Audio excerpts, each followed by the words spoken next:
Welcome everybody to Home Sweet Kersh, episode 14. And we have some players. I am your GM Samalander. We have some players, starting with Mr. Hollock. I am Hollock Hall, playing a human fighter, also called Hollock Hall. I'm Inter. I'm playing a human rogue named Horgold Wolfshift.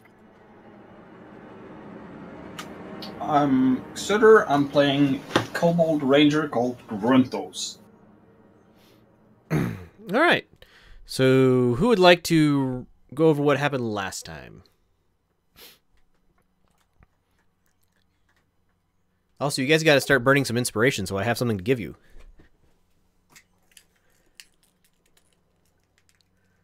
We ended up in a monastery-like building, I guess, in a cold north, and they were protecting some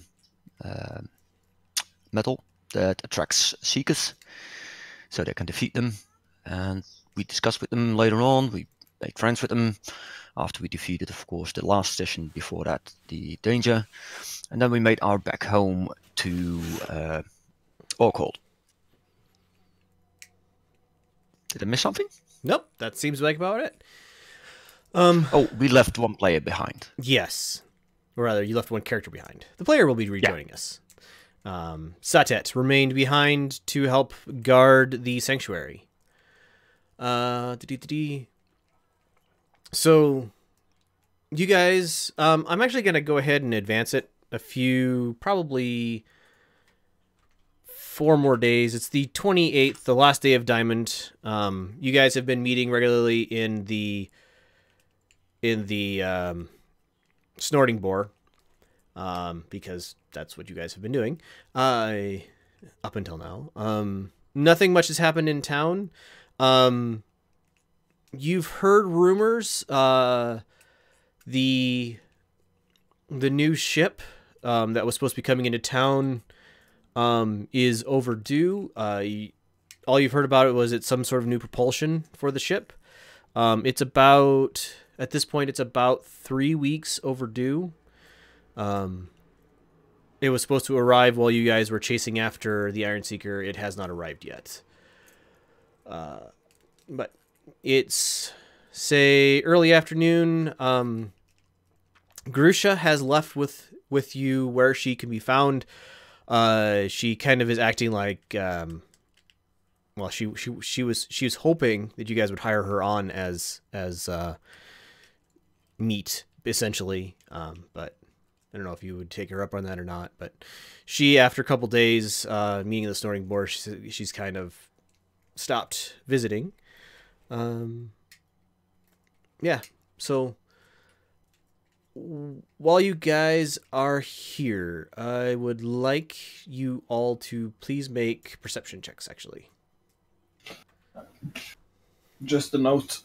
I have a feeling Grusha, she might hope we'll hire her on, but I don't think she's wanting that much for money, because one of the 4 pouches of iron filings is going to her. Oh, you gave her one? All right. Which means I have 3 more. So yes, she if you gave her that, she spent the next day hanging out with you, and then she told you where she lives, but she's disappeared since. You haven't seen her since. I was about to give her one when we heard the scream thing end of last session. Yeah, end of last session. I'm actually retconning that a little bit because I want to give it a few days. Yep. All right, so Horgold had a 4 per perception.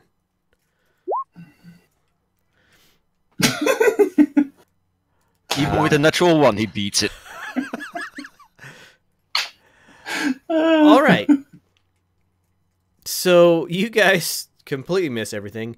Probably early evening, as too much ale, you guess. Yeah, as people are starting to gather in, you start hearing the people are a little more I don't know, talkative is not the right word, kind of concerned than normal. Listening in on their conversations a little bit, you hear somebody say, regular, you've seen him here before. It's like, man, nobody knows where the body came from. It just showed up. And then you kind of lose track of the conversation after that. My ears perk up and try to figure out who said that. It's one of the regulars, name of Constantine. I go over and just say, which body where? He kind of looks at you. Hold on a second. He looks at you and says, well, it just, there's a body in town just showed up, kind of flattened. Somebody thought maybe they jumped off of the cliff, but they were a long ways from the cliff. I don't know, nobody really knows where he came from. Nobody recognized him. I think the body's still there if you want to go look. Yeah, where? He kind of gives directions. It's probably halfway between the cliff face and the southern edge of town, kind of on the north, south, west, east edge of town. Yeah, somewhere there. Get good marker. Right, I can do markers. I was just guessing out there. Yep, I start moseying towards the door and turning towards Horgold and Hollock. You want to come? See what this thing is all about? Yeah, sure. I look confused over my beer mug. All right. On the way, I hand one pouch of iron filings weighing 0.25 pounds to each of them. It's kind of I would say it's a little smaller than, it's not quite pure filings. It's more like that really fine gravel just above sand that you like get in rivers. Just pellets all about that size. And you can kind of, if you kind of reach your hand into the bag, you can kind of feel potential inside, basically in the bag, but no like direction. It's also worth a lot of money. Yeah. All right. So you guys can write down one pouch of iron ball pebbles. Yeah. A quarter pound. Quarter pound of iron. Approximately 2,500 brass worth. It's a little hard to pay with it because people like coins instead of raw iron, but most people would probably take it if they have a scale. Mm-hmm. So you guys head, or whoever's heading. Hulk, did you stay behind or did you come with? If they said what's going on, I would come with him. Yeah, I think Grunthos said. So you guys head out, get to about where the guy described the body. There is a couple of guards. You guys recognize them, actually. They are the same, some of the same guards that helped you come to the cave. And they look at you and I can't really answer that. I want to help out Rollick, but I can't really answer that. All right, anyway, I can help you after the session is done, Rollick. I can definitely help you set that up. But brain reset. All right. They look at, oh, hey, maybe you guys can help. There's definite, like, the body is not in the street. it is like there's a outhouse or shack or something. You're not 100% sure. That it like looks like it probably fell through is the best description I can give it. So there's this body, this kind of rubble of a building, and it's just covered with like a tarp or a sheet, probably some oilcloth. First thing I do is try to figure out is this body something I recognize. So I pull back the tarp. Okay, you pull back the tarp. It's human, probably. The corpse is, you would know enough corpses. It's probably a week or more old. It's gone, you die, you go through rigor mortis, and then the rigor mortis kind of relaxes, and you start getting the putrefaction. It's gone through that. As it crashed through the building, it kind of broke a little bit. So the bottom half of this body is kind of pulp. But the top half is still mostly together, except for it's a lot flatter than it was. And it is wearing brass and green clothing. And you think it's been dead about a week. Okay.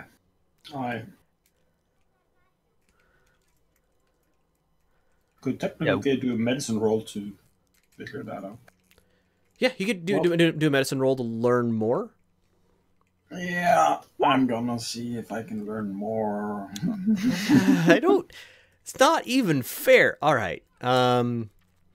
So this body, it's a little hard to tell because of the level of Okay, so the fall did not kill this. It was dead before it fell.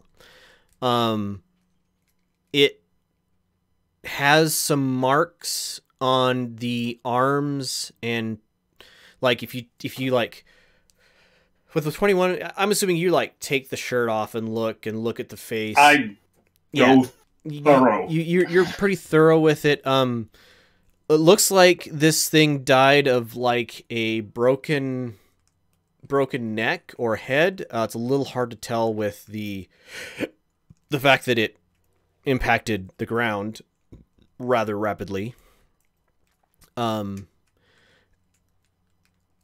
yeah, it's kind of that putrefaction where it's got some flies buzzing around it. Other than some sort of broken, like probably head or neck, you're not like, it wasn't stabbed to death. It was some sort of blow that killed it. Blunt force trauma. Yeah. Or something. You're not 100% sure. It's gone enough that it's not really. Yeah, I just covered back up and asked, "Hey guys, does this thing look familiar?"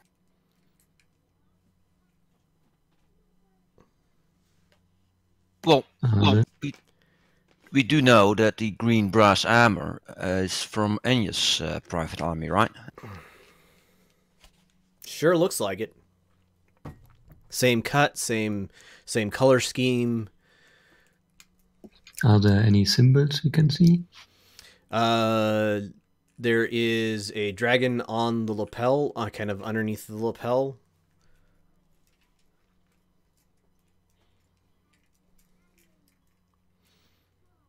So what is killing her troops so far out?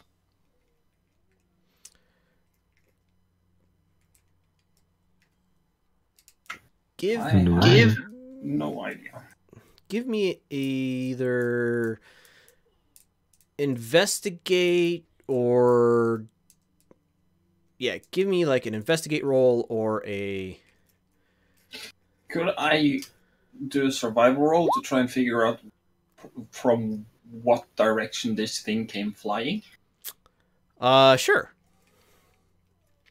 Just asking, so. Yep, sure. I don't even know why I make you roll anything, Zer. Because technically I could fail. Technically. With that investigate, Horgold, this body, hasn't been, like, looted. Everything you expect to see on it is still on it. Yeah, it's got a few brass in coinage in its coin pouch. You can find the remnants of pants and shoes and so on and so forth. 23 survival, straight down. So something hovering in the air, just let go. So like involuntary ride with Air Natasha? I don't know who that is. Is there any way for me to describe the person, or can I find like a body mark or a name Um, to write it down on a paper? for the person of the corpse. Yeah. Give me an intelligence roll to see if you caught this person's name way back when. 15, probably good enough. His name, he was human. He was Eugen. How is that? Is that an O? That's an O. I think that's an O. Yeah, that's an O. Eugen Orun or Orin, O-U-R. Sorry, O-U-I-R-I-N. And he was one of Anya's, not necessarily her inner circle, but definitely in her cabal. Do you guys explain all of this to the guards as well as to Grunthos, as you're explaining to Grunthos? No. Yeah, okay. No, Well, at least I'm not. no, definitely not. I might just look straight up incredibly and just, what could drop what could drop this thing from that high?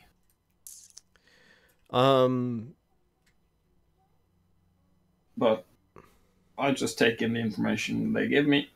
Sure. Gladly. Hollick, you feel a voice in your head. Oh, not again. You come to recognize this as the Spears voice. And it says, hold on tight. I have an idea. Okie dokes. All right. So you hold on tight with both hands and the spear starts going up. I would like a strength check from you, please.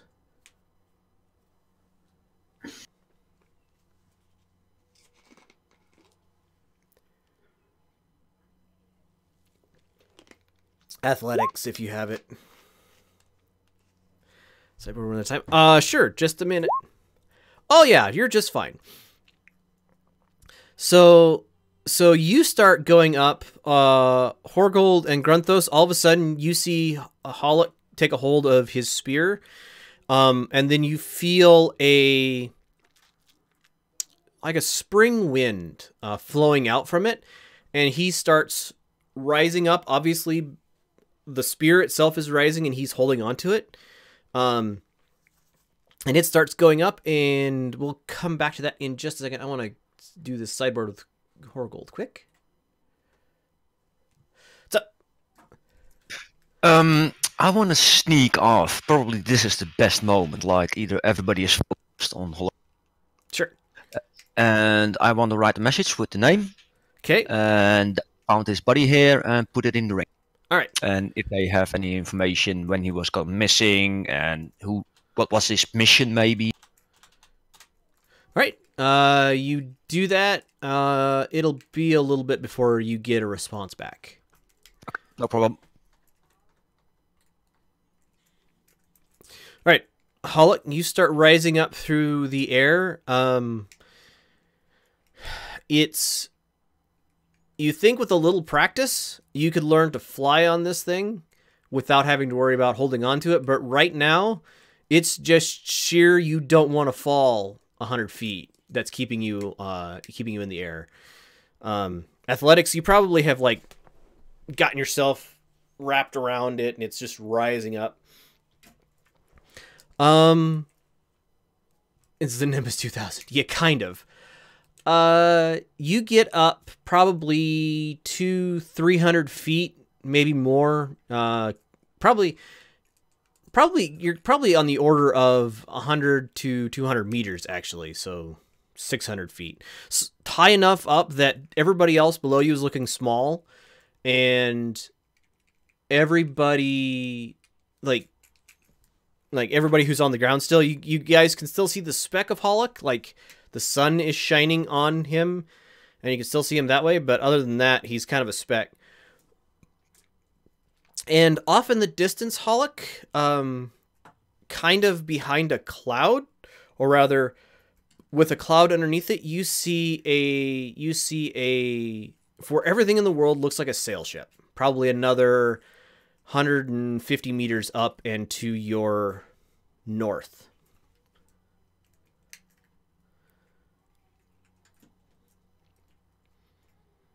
A flying sail ship?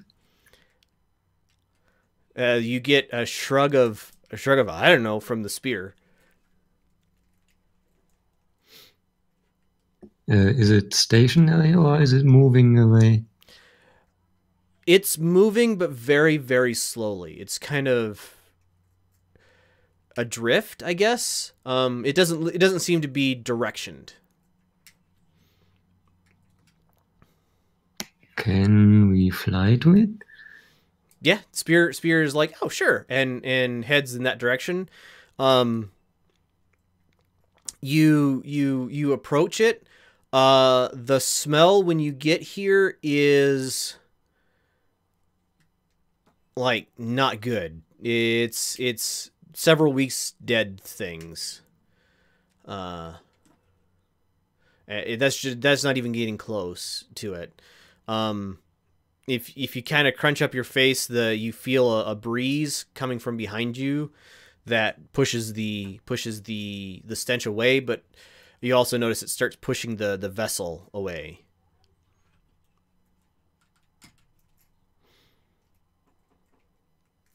Any markings to see, or flags or banners? It is. There's no flags or banners. There is the thing when you get close looks kind of broken. Is there something to see how it is flying, or is it just like magic? You don't see anything that is keeping it up in the air. It's not like there's big fans or anything keeping it up in the air. You're figuring it's probably just magic.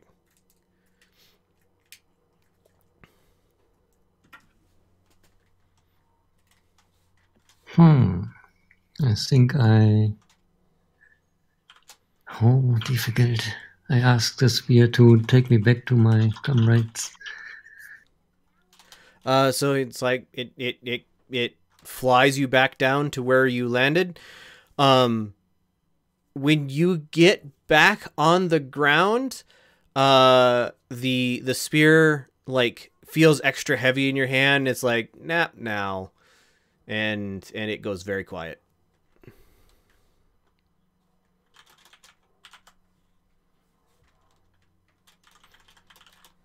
So, I found a flying sail ship in the clouds. Oh, wow. And I'm not mad. Flying sail ship? Huh. And it smells like rotten dead people up there near the ship. And it seems it's like a drift somehow. So that's probably the place where our body came from. Now, how do we get up there to make more investigation about how he died? Which way was the ship? North. North.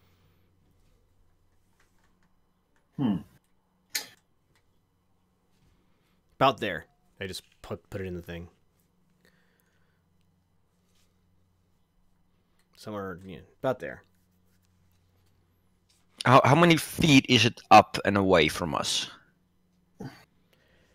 Quarter of a mile. So probably on the order of, a mile is 5,000 feet, 5,000 something feet. Call it 1,300. Yeah, 1,1300-ish. Probably more than that, actually. Probably half a mile. So 2,500-ish feet. Yeah, okay, that's way too far for me to send my Goldie up and see stuff.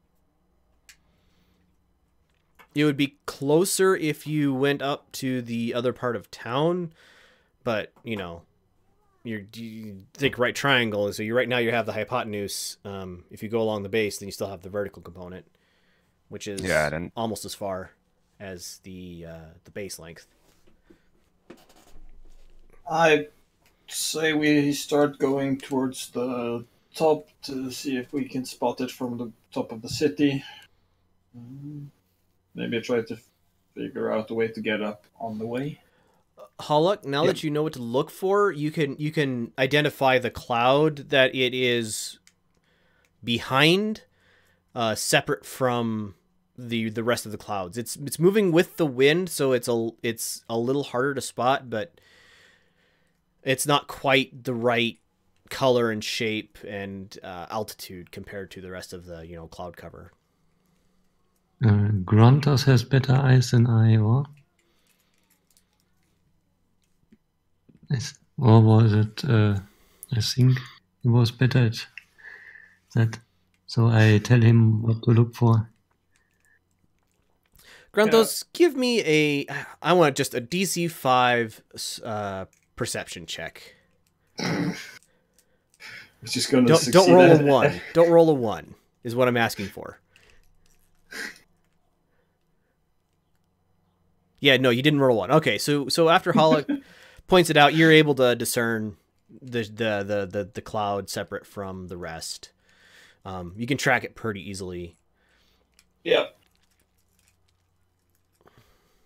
Technically, I would have succeeded even on a 1 because DC 5, the lowest I can get is 6. You can still critically fail even if that's not a part of skill checks. All right. Oh, I would include that. You can always critically fail. Failure is always an option. No, okay, continue. So yeah, we're gonna walk up there. Do we know if there are any mages and sorcerers in town? There absolutely are. Also, the guards are kind of looking at you questioningly before you guys leave. What are you letting them know, or what are you telling them? Well, they can know about the ship, right, or not? We're investigating. Okay. Quick call with each other. What do we tell them? Tell them we're investigating. Oh, and I had the name. Yeah. All right. They thank you, and they look like they're calling for the undertakers to take the body. Since it's whatever value it has on it will be used for its care and burial, essentially. No, see, they're like, well, are you guys gonna need it any more, or can we go ahead and give it to the undertakers? Did we check him for valuable information in his pockets or something?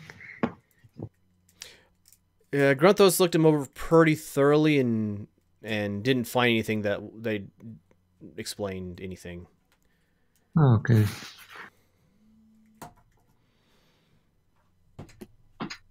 Then I tell the guards that they can bury him. Right. You guys walk to the northern, the upper part of town. The elevator is churning away. seems to be working extra well now that it's been repaired after Borghild's interactions with it, we'll go with. And you guys get up to the upper part of town, still tracking it. You're thinking it's probably at least 1,000 feet straight up if you got directly underneath it. Even from here, because you went up a couple of 100 feet. The cliff face goes up a couple hundred. I think it's a couple 100 feet. And yeah, it's still probably 1,000 feet straight up if you're directly underneath it.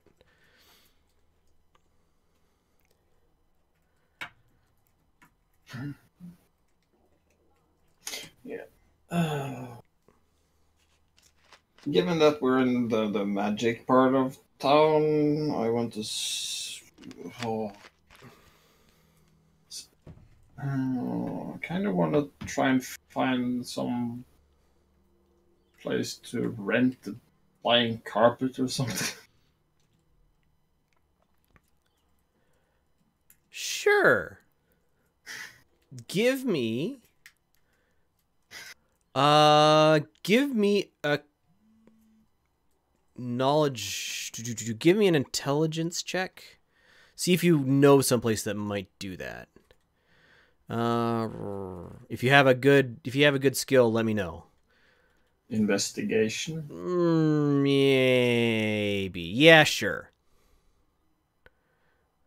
Other things might be persuasion, trying to persuade people to let me know where things are. Intimidation, to intimidate people where. I would say investigation to even find something. Yeah. My thoughts too.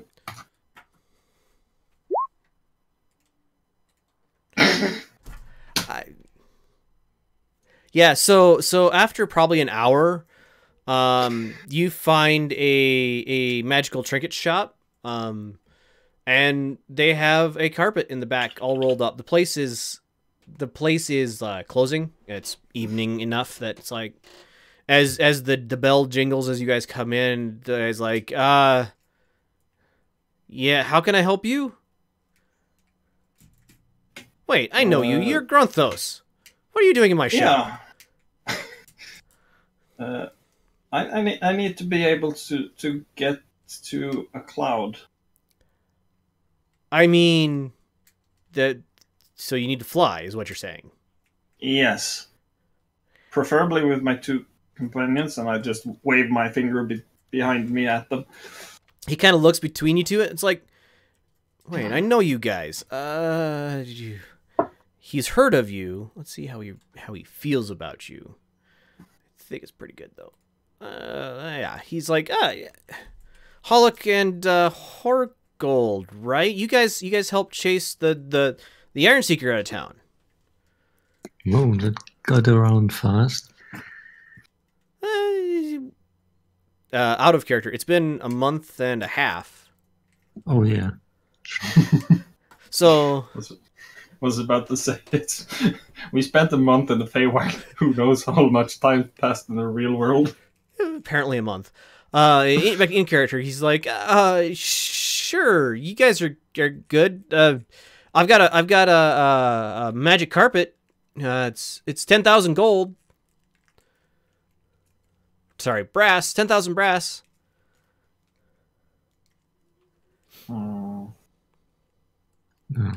Anyone good in haggling? We have like 7,000 in shavings, pebbles, whatever. Any chance we could rent it? I mean, I trust you. Tell you what. Go ahead and give me your charisma. Tell you what. It's gonna be about.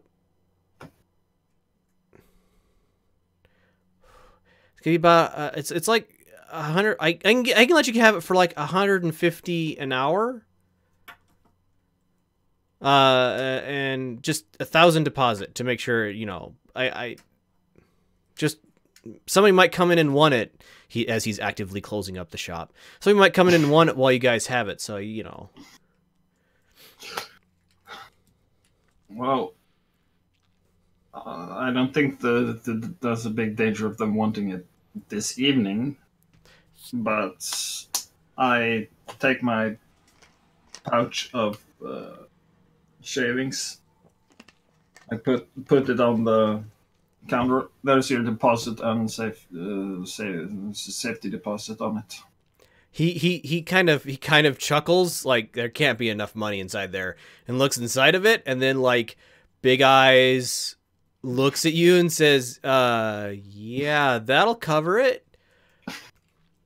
Here you go. And he takes it and he reaches behind his counter. It's kind of rolled up, probably 5 feet wide. You're not sure how long it is because it's all rolled up.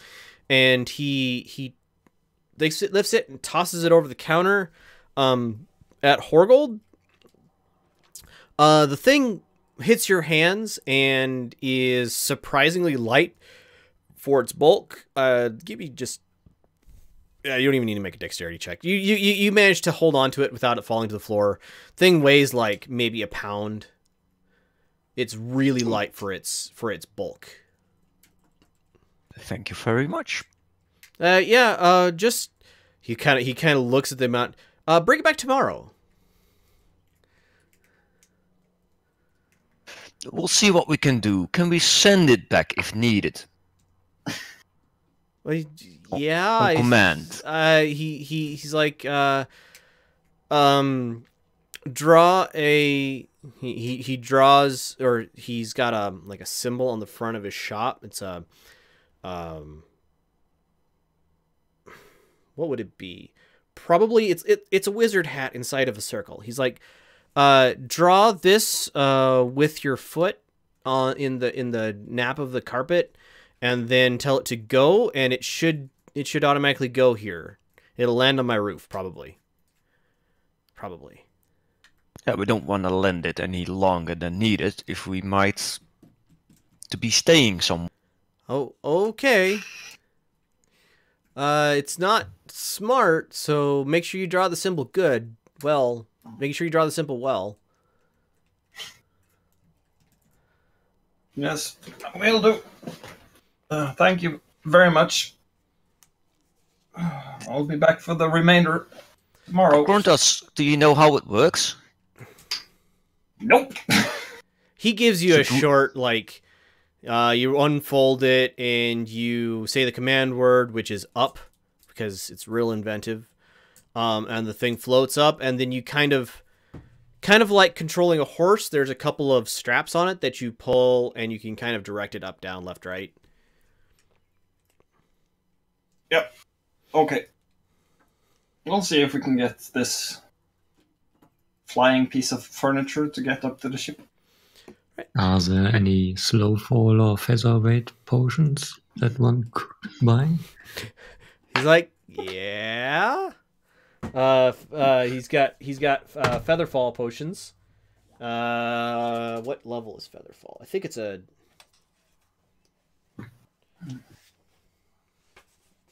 Let me look it up. See how much it would cost you. Featherfall level, first level.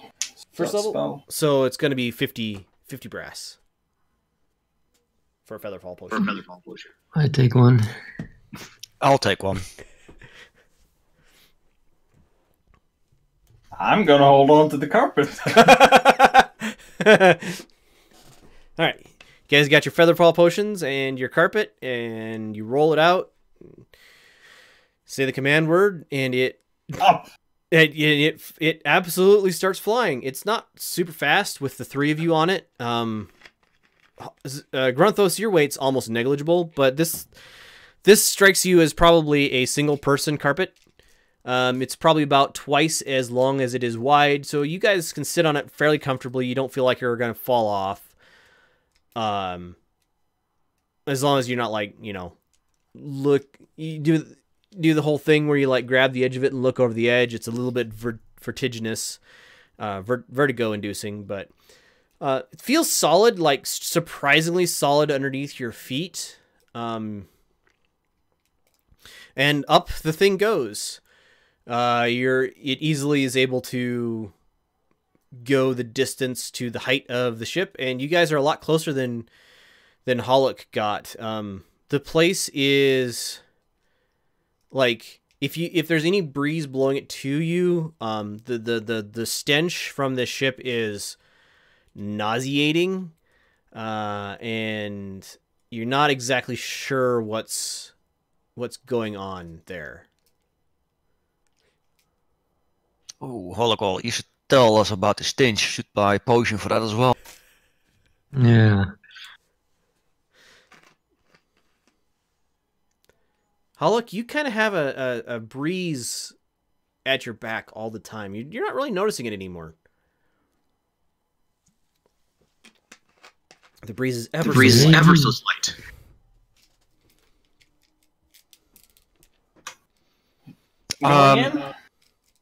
Yeah, I sent Goldie out to inspect the deck, I guess, Right. to see if there's anything moving, if it's safe to land. Goldie flies around the ship. A few times, you getting back images from her. The place is dead, calm, silent. No, you don't see any real motion on it. On the deck, the portals are all closed. Like all the cargo things are closed. There are a couple of bodies that are hanging over the like edge of the thing, and they are putrefying. They have been dead for a while. Other than that, its place is still. So the best place of landing is just on deck, I guess, and then we can find door. Yeah. Figure hover the thing about a foot over the deck, and say Is it up to get it to land as well? It is in fact up to get it to turn off as well. Yeah. So hover about half a foot over the deck. Up. All right. It drifts. The carpet drifts slowly down until it comes in contact with the surface of the ship, and then it goes completely inert. I start rolling it up. I'm trying to hold it up to Horgold. You want to carry it? Tie it to the post.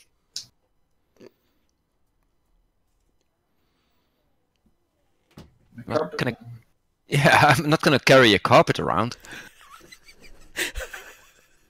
I was just imagining Gruntos strapping it to himself, but the carpet's 5 feet one direction, as the Gruntos is 2 feet 2 inches. It's lots longer than you are. Yep. So just find a piece of rope and just tie it down to the grating near the number 5. I'm guessing the number 5 is main deck where we are now. Yep. Number 5 is the main deck where you are now. The two bodies. There we go. We got a body hanging out up here, hanging over the edge, and we got a body hanging out over here. The squares are not lined up because this map isn't quite perfect. It works. Yeah, it's close enough. And there is a kind of a stain on the deck right about here. I wonder if that was where the guy that fell was standing.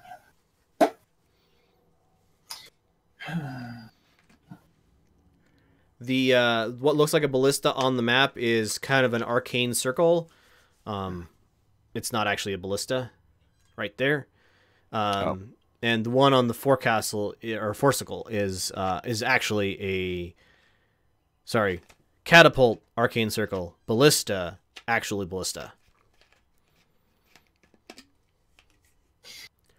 I go up to the quarterdeck and try shifting the wheel a bit to see if it does anything. All right, you get up the quarterdeck. The wheel spins freely in your hands, like it doesn't seem to be connected to anything. And there are several broken, like, levers next to it. Look like they have been shattered and broken apart. Then they go down into the passage, or not the passageway, but the room below it, and you can kind of look down inside there and see that they're all like the linkages are all broken up here at the top, but they're like further in they are still linkages. Yeah. Start by rifling through this guy's pockets, see if it does anything valuable. He's wearing relatively fine clothes, like leather pants and a linen shirt, that are all kind of, well, he's putrefying, so they're kind of rotting with him.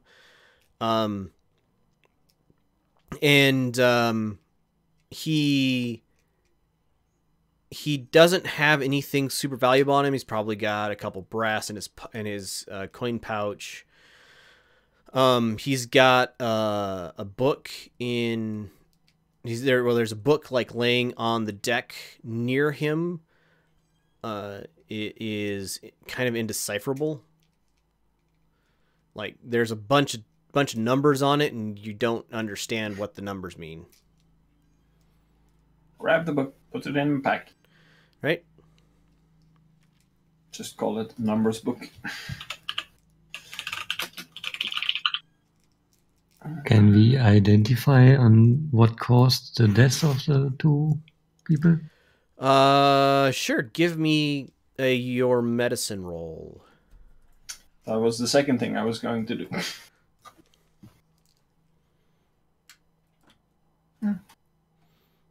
Hollock and Horgold. So, yeah. So the guy in the front is wearing the brass and green outfit of one of Anya's minions, and he has a stab wound. Looks like probably a rapier wound through the chest, so it runs basically, through his heart, and he looks like he went down fighting. Like there's he collapsed here. There's like a trail of blood down to the main deck. And yeah, he was fighting when he went down. The guy in the back, his like every bone from his collarbone up is either cracked or destroyed, just broken.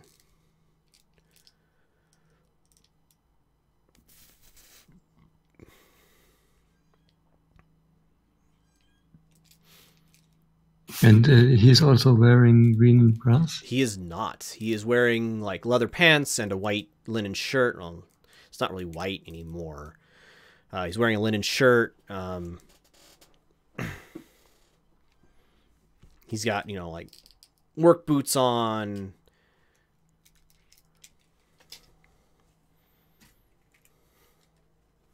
So maybe a sailor or something. And on the top was the magic circle, right? No, the magic circle is there. Yep. Yeah. Okay.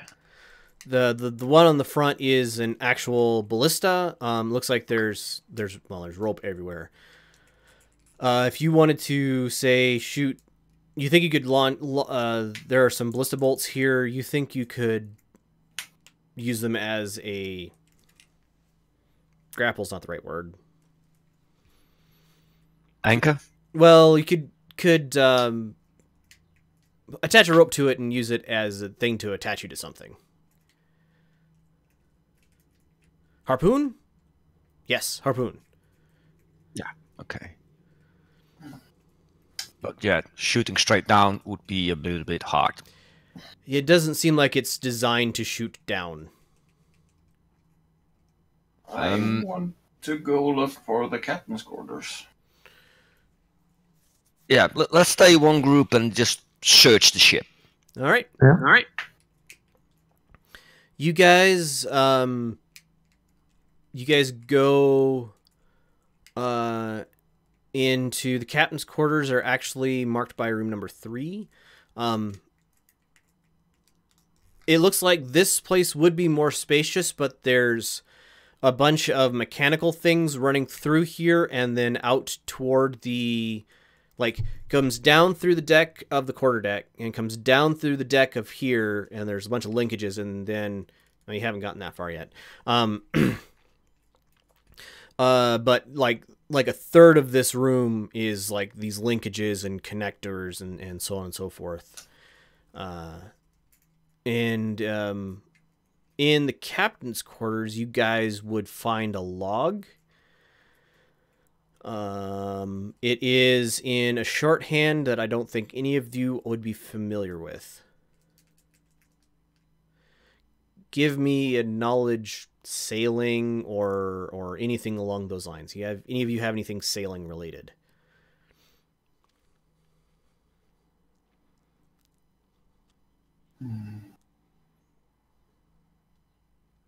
Nope. Okay. You Not think me, at least. if you've been on a ship before, you've seen logbooks like this, and you think you could, a sailor would be able to translate it for you, or a captain of another ship, but you are unable to decipher. I guess give me an intelligence roll. See if you can. It's not like it's in code. It's in code. It's not encrypted.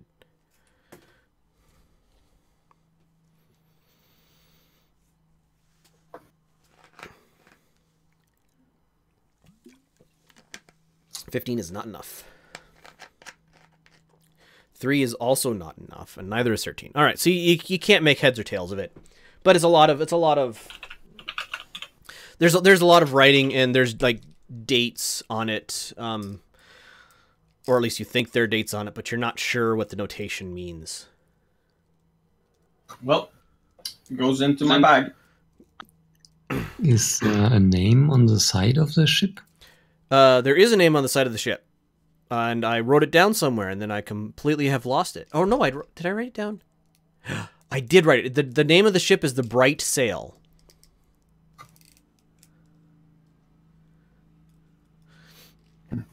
And one of the things you guys have noticed now that you've been on here a little bit, there's masts, but there's no sails attached to the masts. And there are, like, after a little bit of looking, you can see like connectors linking the sail, like down the mast. There are linkages and connectors that go up into the actual rigging of the ship.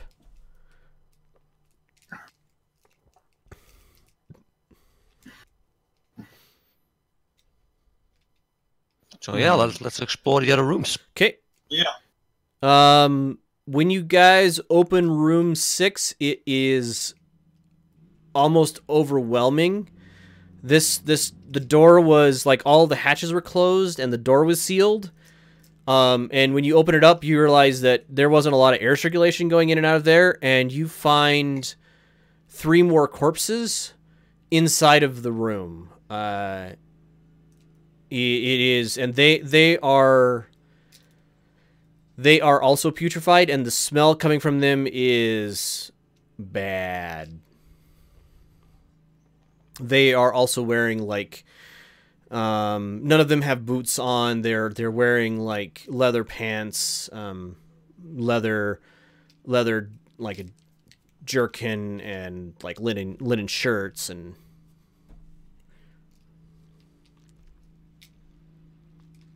Three had nobody, right? The captain's quarters. 3 had nobody. Nope.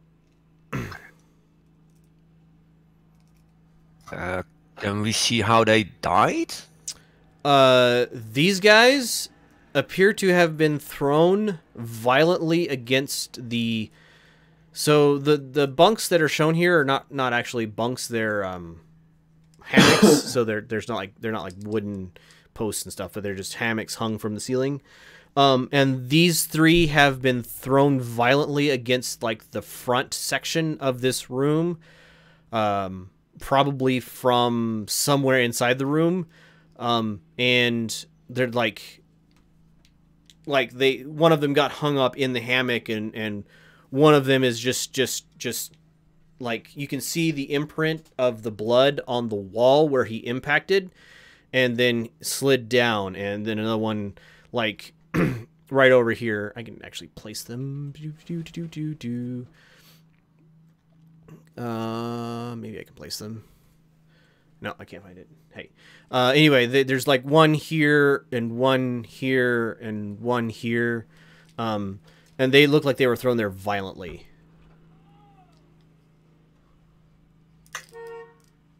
As car horn honks. What is a car? That was the sound of Gruntos hanging over the side of the boat. All right. Losing his breakfast? Yeah, it's probably your supper at this point, or at least your lunch. Yep. It is... You none of you have smelled anything worse. There's nothing quite like the smell of death. It's there. These guys are far enough gone. It's hard to identify what race they were. Human or half elf or elf or Eastborn probably, but really hard to tell anything other than that because they're decomposed to the point where it's not easy to tell.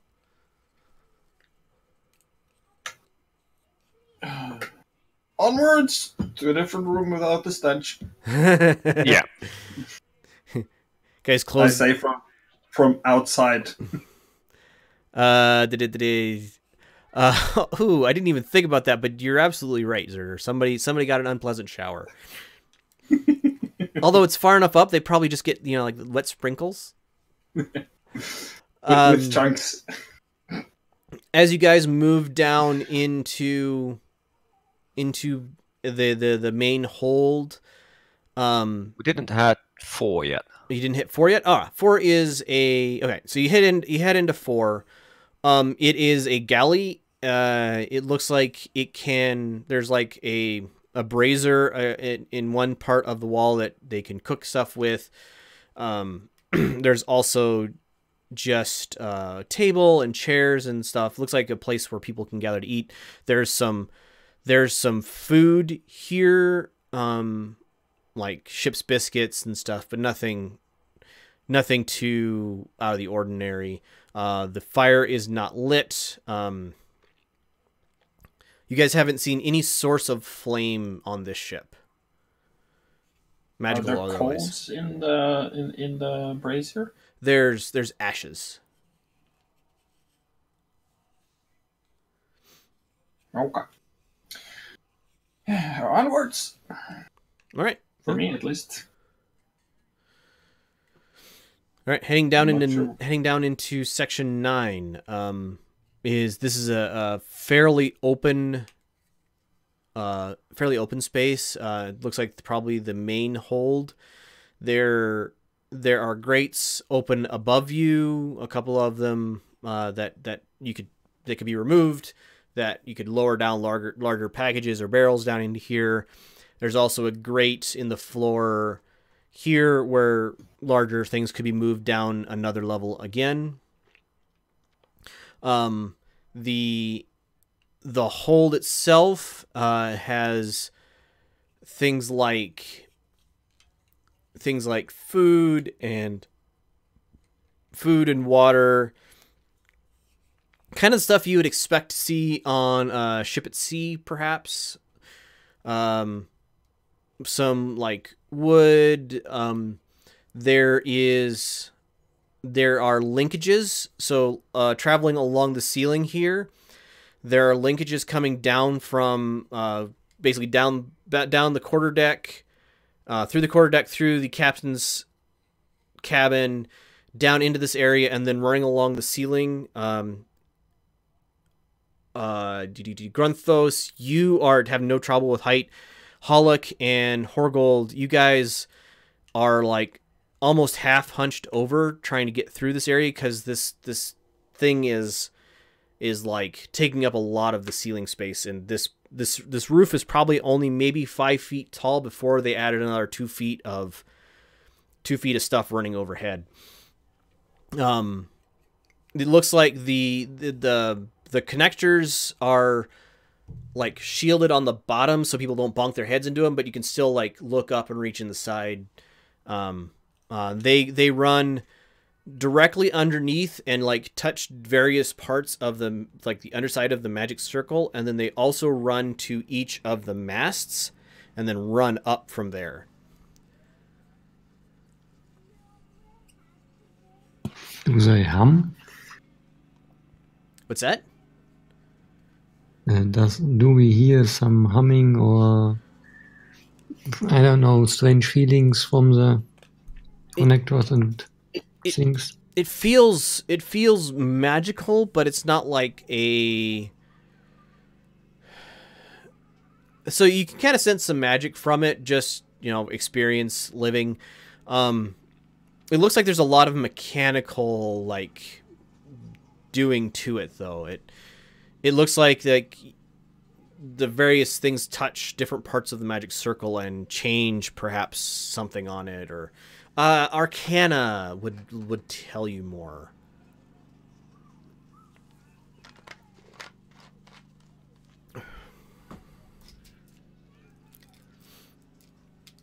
An 8, probably not a lot.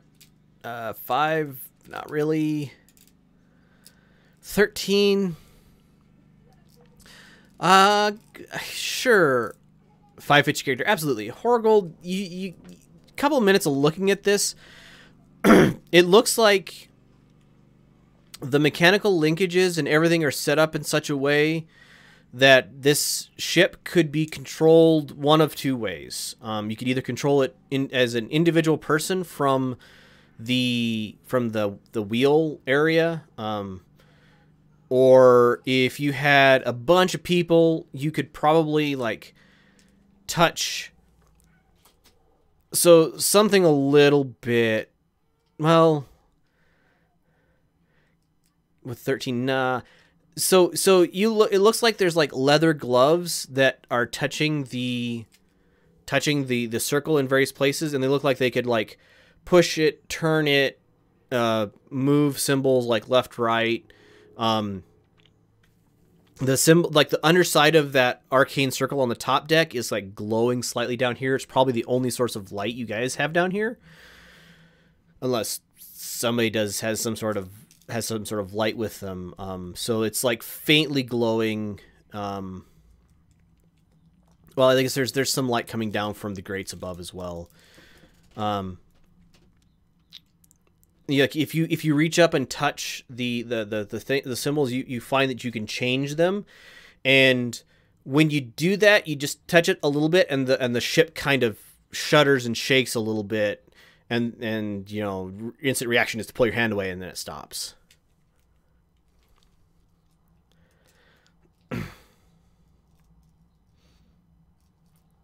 So yeah, this is the control mechanism somehow. I was eyeing the broken linkages at the top and trying to think if I could repair them.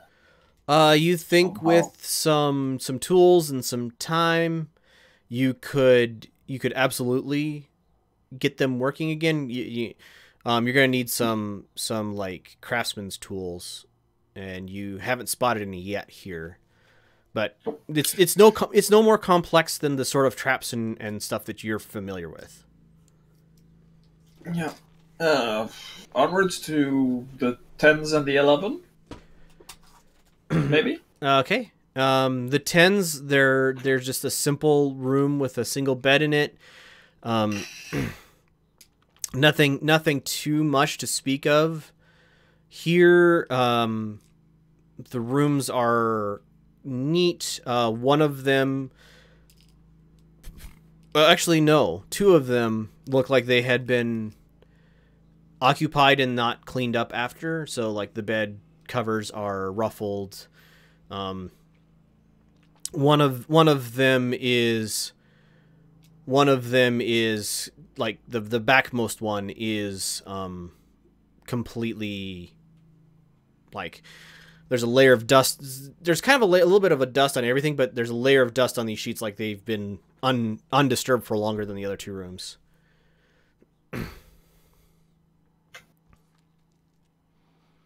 I'm guessing 11 is some sort of an office, maybe, from what I can see. Yeah. Oh. 11. Open the door and see. The door is locked. I'll try to unlock it. Give me your whatever that skill is. It's not sleight. Is it sleight of hand? Thieves' tools. Hey, there you go. Thieves' tools. 12.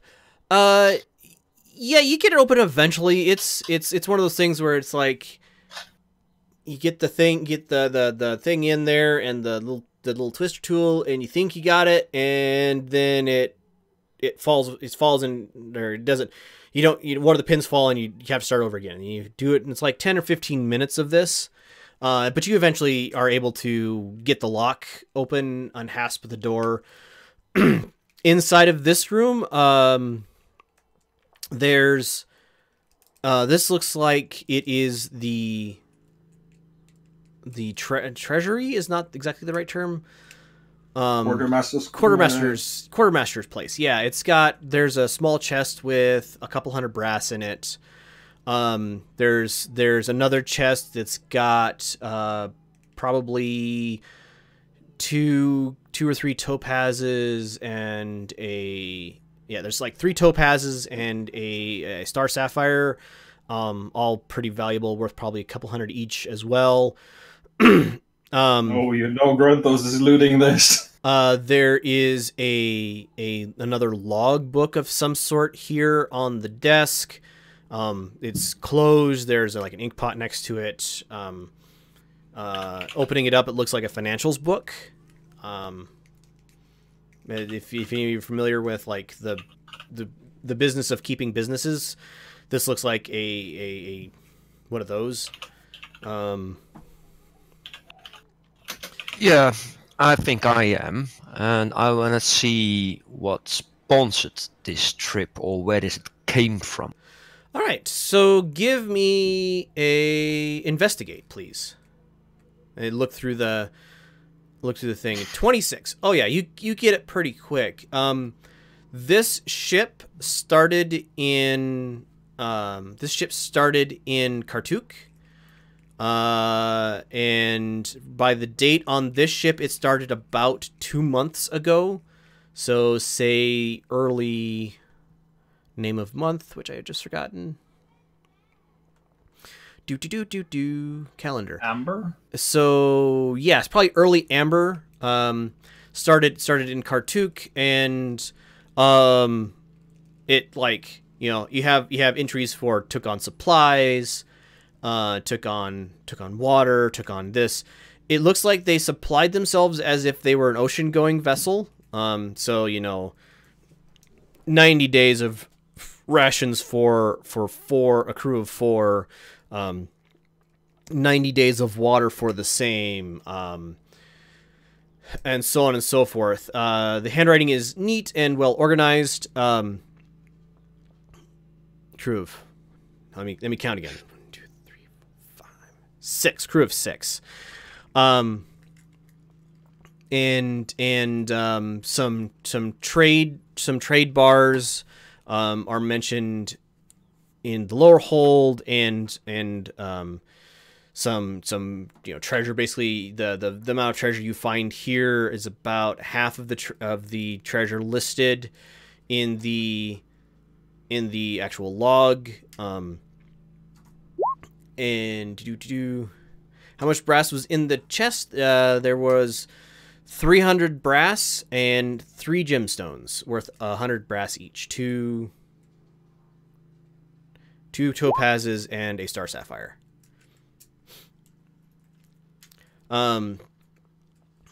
the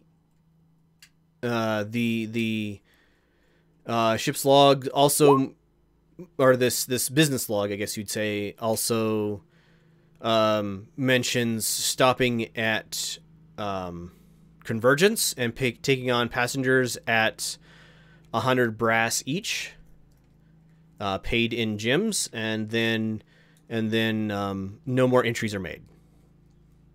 Oh no, I shouldn't say that. Entries are made every 30 or 20 every 28 days of deduction or wages owed to ex-crew members. So it's like 1 brass owed this person for salary, 1 brass owed this person for salary, 1 brass owed this person for salary. When did it stop? What's that? When did it stop? When did it stop? It stopped about somewhere late citrine. It stopped. So the entry for the last week of citrine doesn't exist. So that's weeks ago. Yes. 2 passengers? 3. 3 passengers. Okay, we found 5 bodies plus the one on the ground. So we are short 3, right? No, I'm guessing the passengers came on somewhere and left somewhere else. And the ship kept sailing. So was a crew of 6, 3 passengers. You guys have currently found the body that fell. You found the body up on the forcicle. You found 3 bodies in the crew compartment, and you found the body on the quarterdeck. So we found 6 bodies.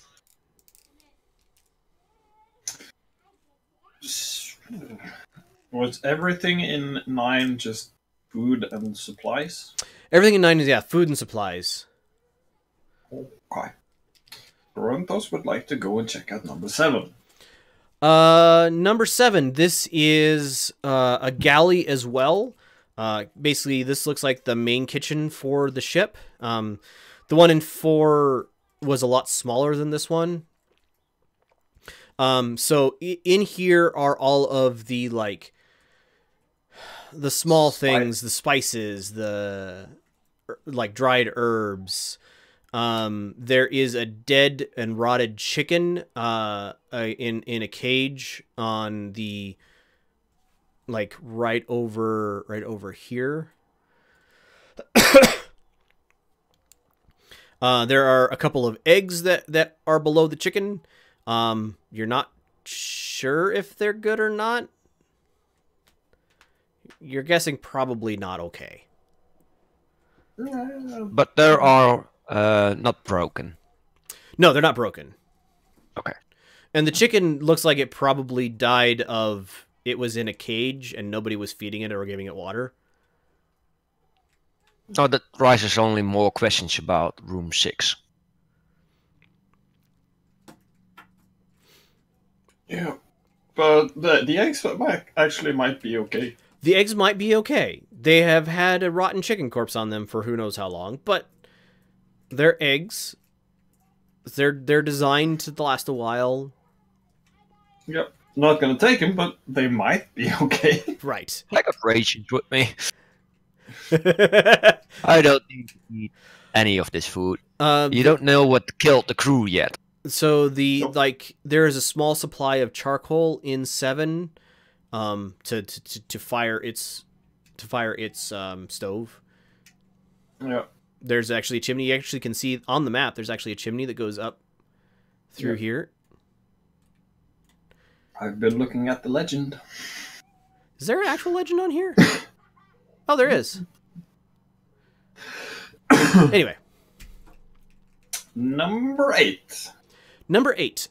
So in here is several barrels of water, a couple of barrels of whiskey by the look of the markings on it, a bunch of limes, and a bunch more charcoal. Storage. Yep. The limes are actually in pretty good shape. Yeah, Actually, all of the food, all of the like food that the dried food and stuff that was in 9, it's like ship's biscuits and dried meat and salted meat, and it's all that all stuff seemed fine. Oh, it's for a ship meant to last. Uh-huh. So The whiskey there a way- are full-size barrels, aren't they? The whiskey barrels are probably, if you laid it on the circular end, it's probably 3 feet tall. Yeah, the full-size water barrel thing. Full-sized whiskey barrel. Yeah. Have I seen some sort of fluid container somewhere? Yeah, there's been cups. I mean, there's water barrels in here as well. There's been cups and Yeah. so on and so forth. I'm thinking more water skins or flasks or something. Yeah, there'd be some like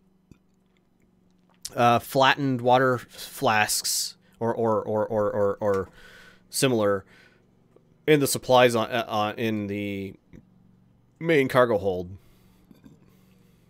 Because Toronto smells whiskey. It's marked on the side of the barrel in common whiskey. Yeah. Again, Grontos, we don't know what that killed them yet. Might have been the whiskey that leaves stab wounds. I mean, if you're drunk enough, you might leave stab wounds. Yeah, fall on your own sword. Right. I'm doing it. I'm going to go find 2 water skins and filling in them with whiskey.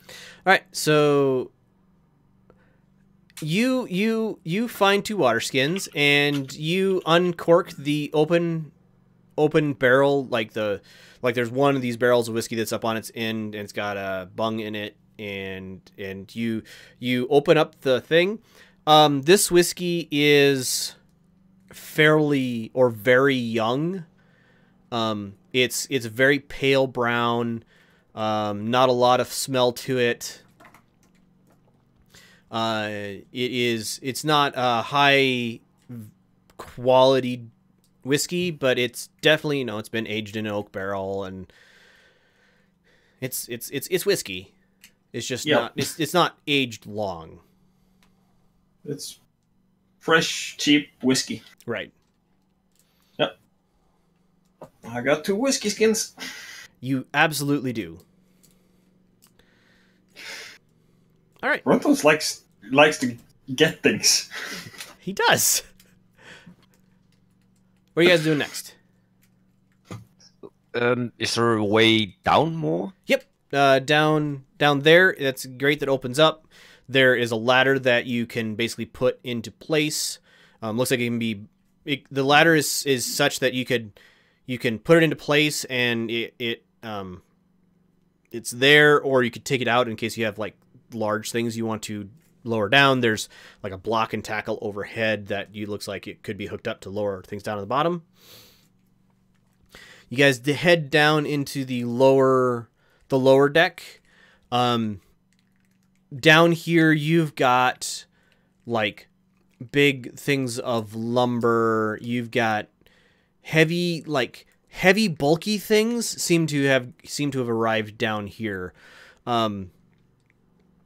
There's some like raw grain, some big sacks of flour,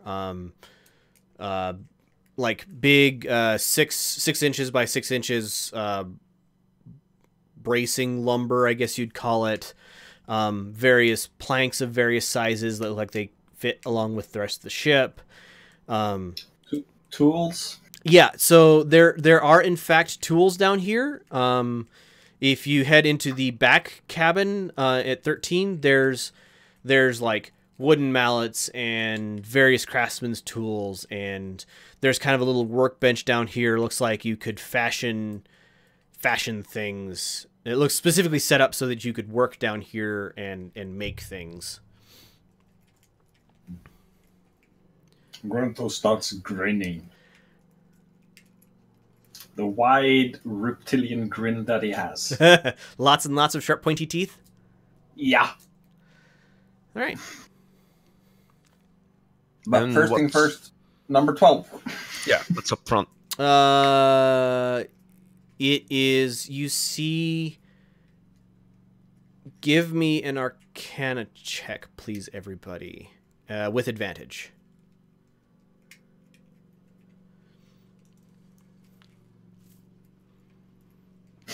Horgold, you see a circle of green moss in the floor of this, and you kind of step to it, and you stop yourself before stepping over it. It looks like a fairy ring. The moss is green, but it's fading. It looks like it needs some water. You do roll though. Eventually, if I have you roll enough. It looks like it needs some water, but it is a very simple fairy ring. Okay, so we got a teleportation ring here, guys. We got magic upstairs and lots of ropes. What do we do with the ship now? I will note the fairy ring does not look like it was part of the original design. With a 22, you can absolutely tell it's like it doesn't really fit in this room in any way. This room looks like it had some supplies in it. And they have been shoved out of the way of this fairy ring in the floor. It looks, air quotes, natural. Natural on a man-made ship. Right. It doesn't look like it was carved here as a man-made object. It looks like it occurred here as a... It was not the design of the ship Right. to be here. Thank you. I inspect the door a little bit. About, is it forced open or was it even locked? So this door was like had a it had a bar in front of it that someone tried to nail in place, but they didn't do a very good job of it. So I probably should have mentioned that beforehand, but I'm bad at remembering things. So there was a bar across this front door, or across this door. Looked like it was nailed hastily in place, but you just kind of like pull on it a little bit and it comes off in your hand. You're able to open the door without any real issue.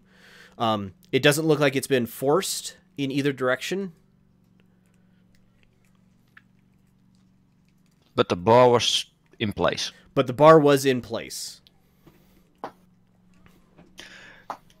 So my guess is that they were invaded by the Fey Ring and whatever comes out of that.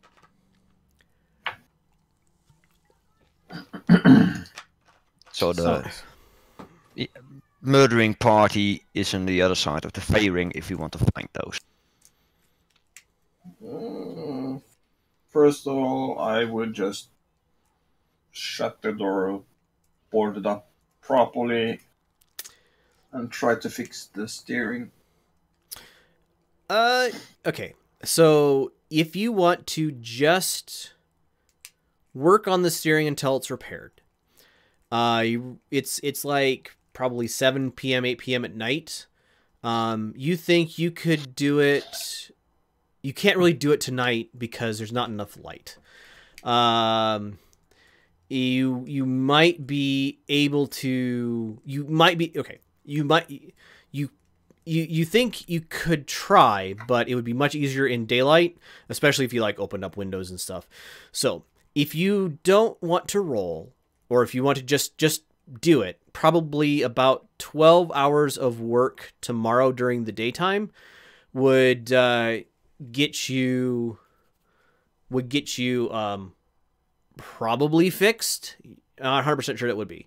Otherwise, you could roll your your craftsman's tools, which you are proficient in, and get a real good roll to do it tonight.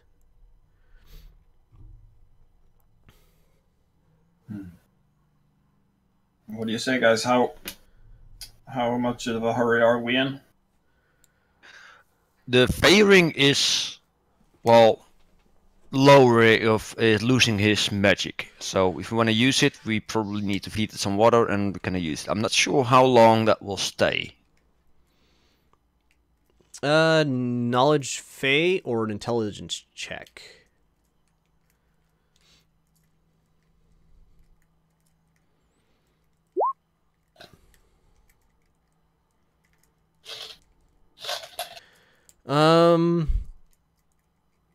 You think it needs water? The moss has, if it was completely natural, it would probably have maybe a day or two before it was completely dried out.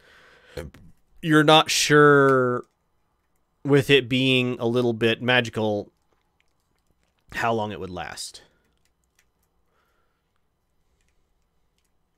And you're not even 100% sure that what it needs is water.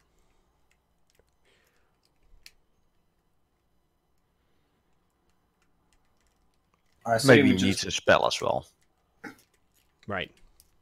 I say we just board up the room, so at least we're alert to if anyone comes in, and try to fix the ship tomorrow and try to get it to docks in Auckland. Sure. I will put a spell on the door as well. Alarm, that's, yep, absolutely would last all night.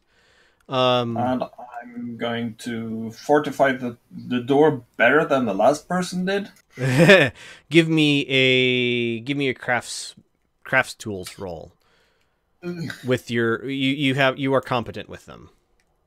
Yeah. But Carpenter, we'll call it carpenter's tools.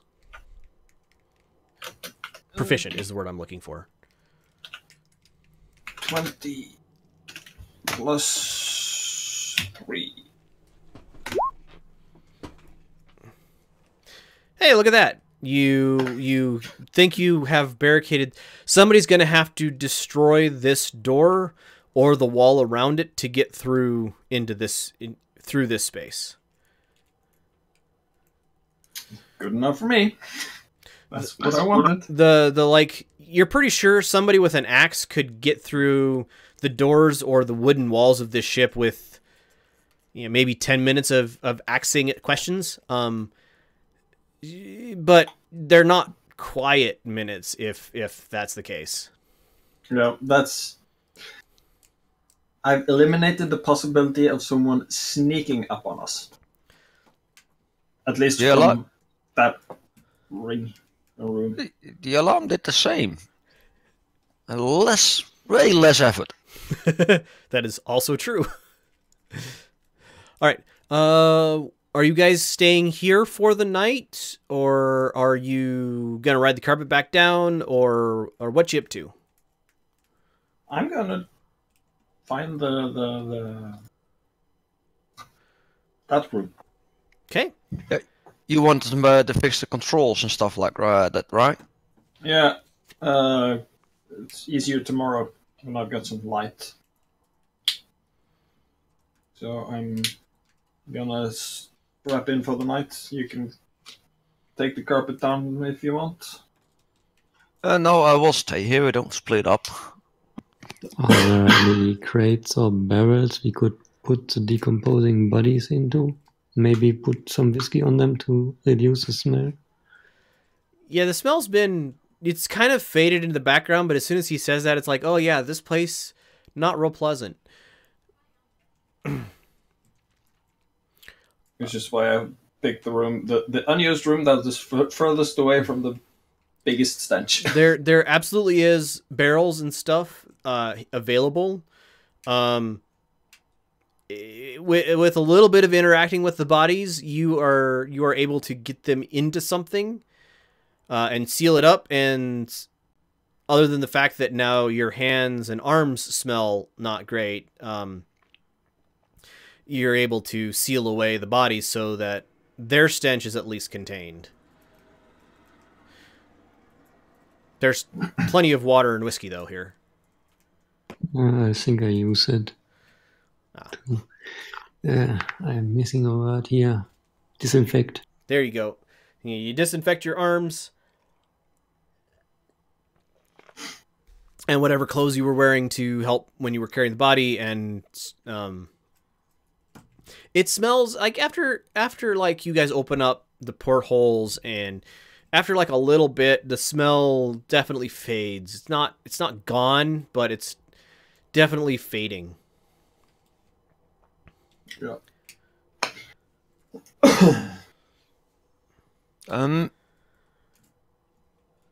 Yeah, you kind of worked in the morning, right, Krantos? Yeah. Okay, so I will take the first watch, I think, and I will be in 4. Okay.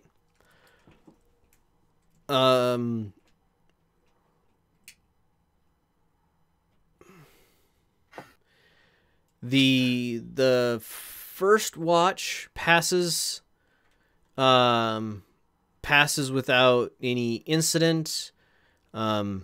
It's quiet. It's surprisingly quiet up here.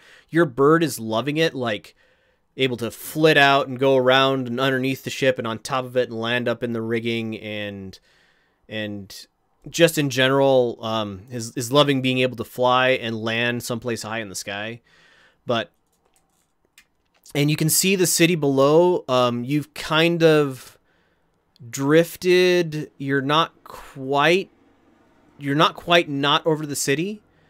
You've kind of drifted towards the northern edge of the city, so you can see the city lights below you. They look like they have been mostly repaired. The newest ones where Borghild destroyed them are brighter than the surrounding city lights. You can actually from this vantage point, you can watch the city guard moving about with their own lanterns. You can see the activities out on the docks. Looks like a normal regular sail ship has arrived recently, and you see the watch keeper on that ship staring out in the night. The ship that watch keeper actually doesn't have any of their own light. They're relying on their night vision to help them see into the darkness. And first watch passes quietly with just rustling of breeze. You guys feel a little queasy because any like motion of wind, and this thing it doesn't really drift with the wind, but it definitely does. The wind definitely does move it. So you guys like it's not 100% flying with the wind. It looks like it's trying to stay here, but the wind is able to push it along slowly. All right. Who's taking second watch? I'll wake up. Holocall with message, like, do you take the second? Sure. All right. Hollock, much the same. As Horgold goes to lay down, you can hear the sound. It's like so profoundly quiet because you're above the bustle of the city. You can almost, like, if you listen real closely, you can kind of hear it down below you, but it's at night, so there's not a lot of bustle there. There's the birdsong is very quiet. There's no real. It's just very calm and quiet. And meet me down in the sideboard quick. As you are standing watch, you can hear the fairy ring calling to you. It's not like saying, not commanding, not demanding. It's just calling to you, wanting to be opened, wanting to act as a passageway again. But the feeling is like kind of in the back of your mind, and you're not 100% sure if it is just because you have been in the Fey realm so recently, and so you kind of know, like, you have this new thing to do. You're not sure if it's internal or if the actual fairy ring itself is talking to you. If you try to wake up your spear to ask it like kind of gives you the leave me alone sound, and it seems to go back to sleep. Okay. You can act on that as you wish. If you want to do anything with that you don't want anybody to know about, let me know here. Otherwise, we can head back to the normal. I don't think I do act on it. Okay, sounds good. And the it's just a kind of a gentle breeze. It's fairly cool up here, just because you guys are up fairly high in the sky. It's not super cold because this is semi-tropical, but the rest of your watch passes uneventfully.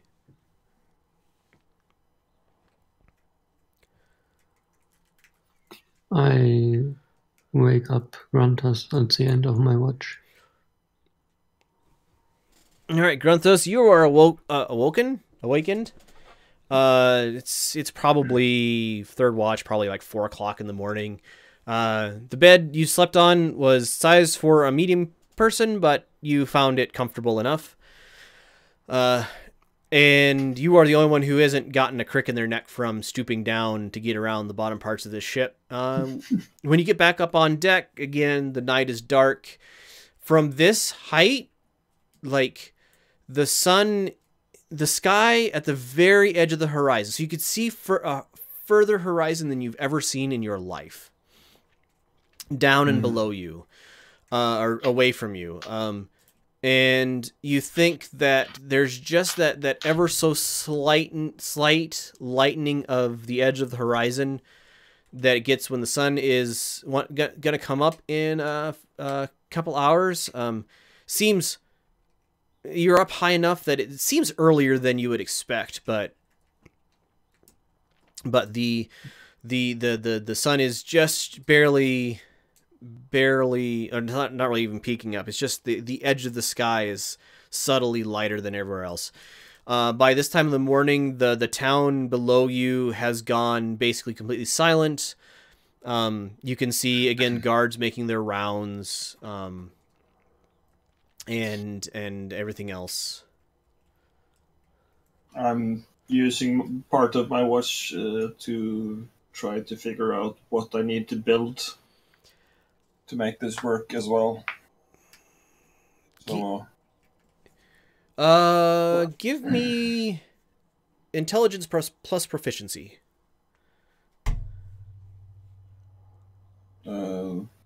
Basically investigation. Sure, basically investigation. It's my intelligence plus my proficiency, so yeah, one click roll. 17. You think you're gonna need to recreate several linkages, especially up here, like the actual levers, at the top of here are destroyed, and kind of scattered about. You pick them up. You've lost one. They are numbered 1, 3, 5, and 1, 3, 5, 7, but you're missing one.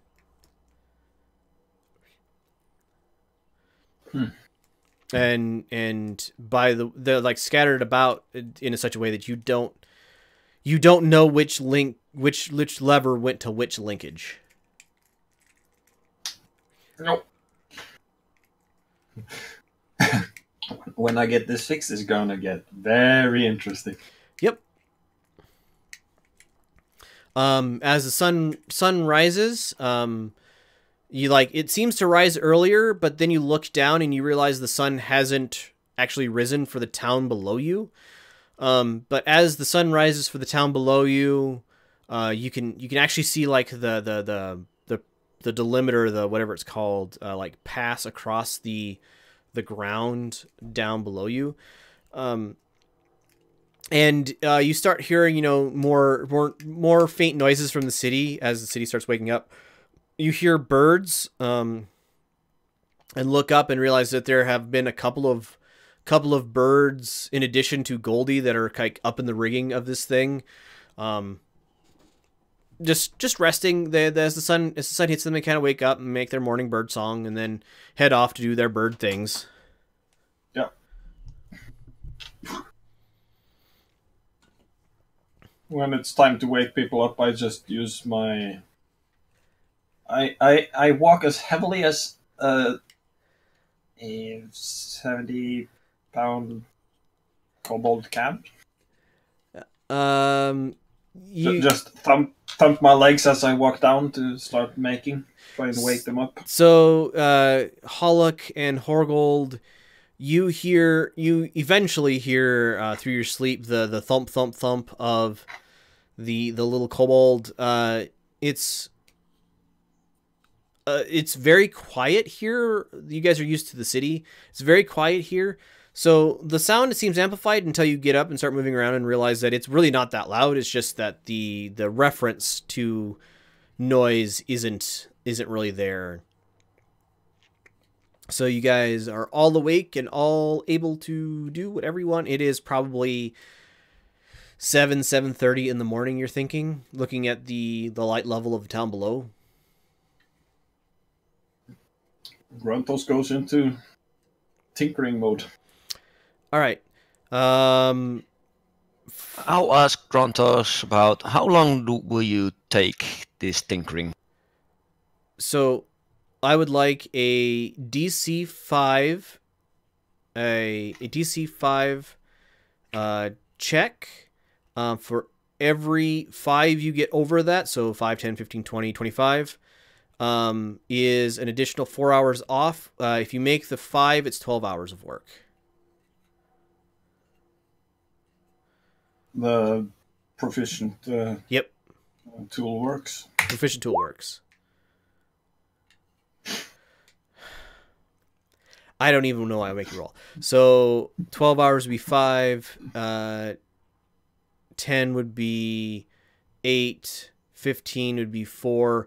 So you think you got maybe an hour or two. You dig into this, and then you're like, oh, well, this is obvious, and just start like this connects here, and this connects here, and this is how you adjust that, and yada yada yada, and like your tail is going at this point.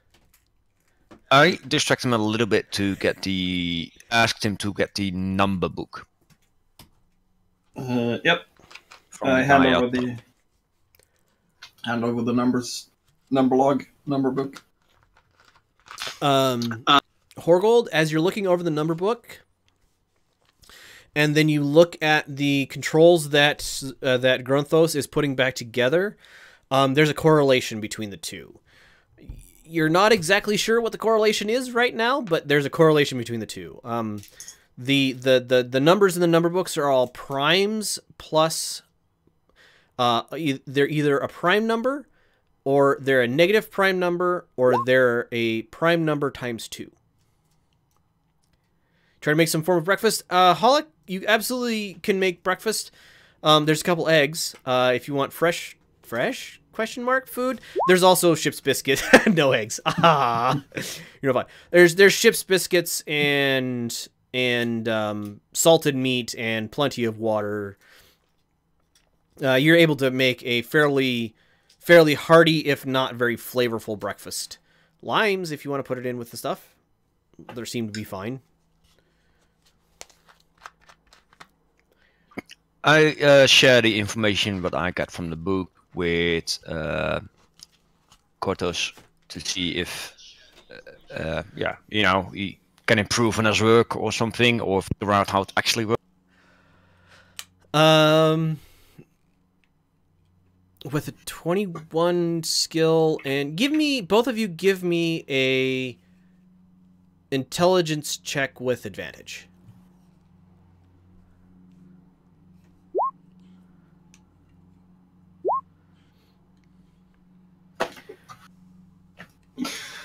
What is happening? So Grunthos, you look at the book and you're like, oh, and you actually disconnect the levers that you had connected up, and you reconnect them, and they are no longer in like increasing numerical order.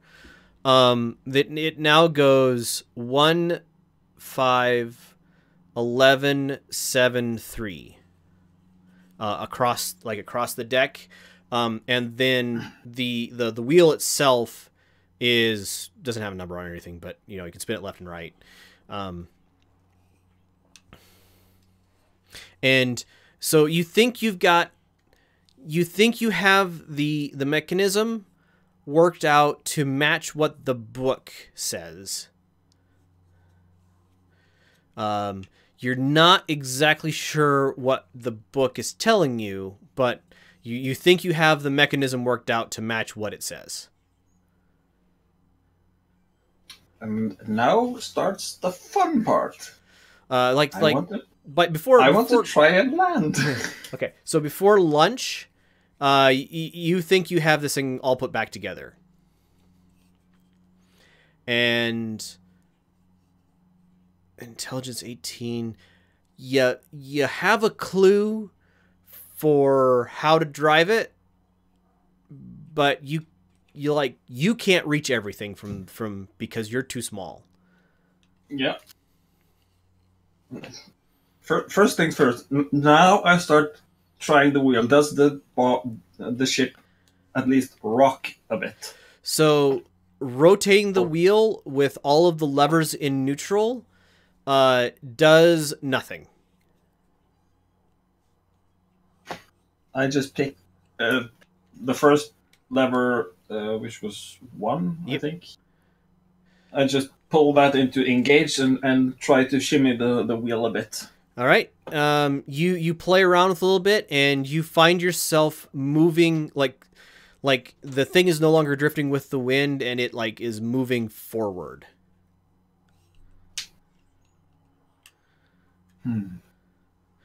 Just ever so slightly.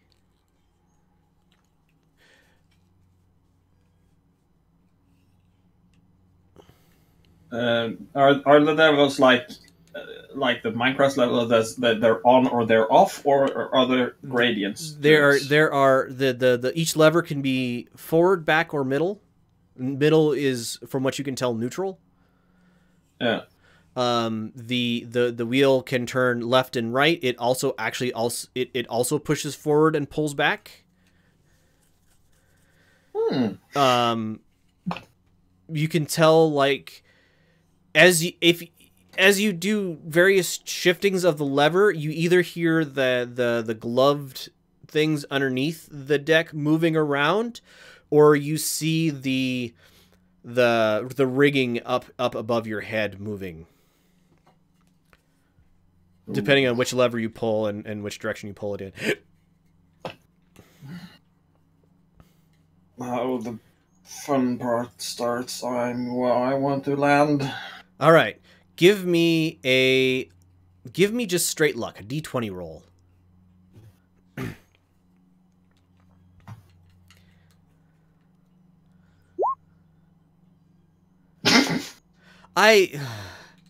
All right. So you play with this thing a little bit, and you get it in a... You're not exactly sure how you did this. Like, you play for it, and it doesn't do what you want it to do, and you play it a little different, and you consult the book, and you play a little different, and all of a sudden, you hit a switch, and you turn the wheel in a direction, and you pull back on the wheel, and the ship starts descending vertically slowly.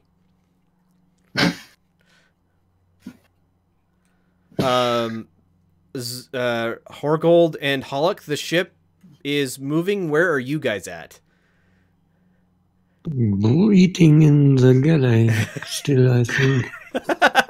Oh, I'm watching Gruntos doing his thing. All right, I'm interested in this.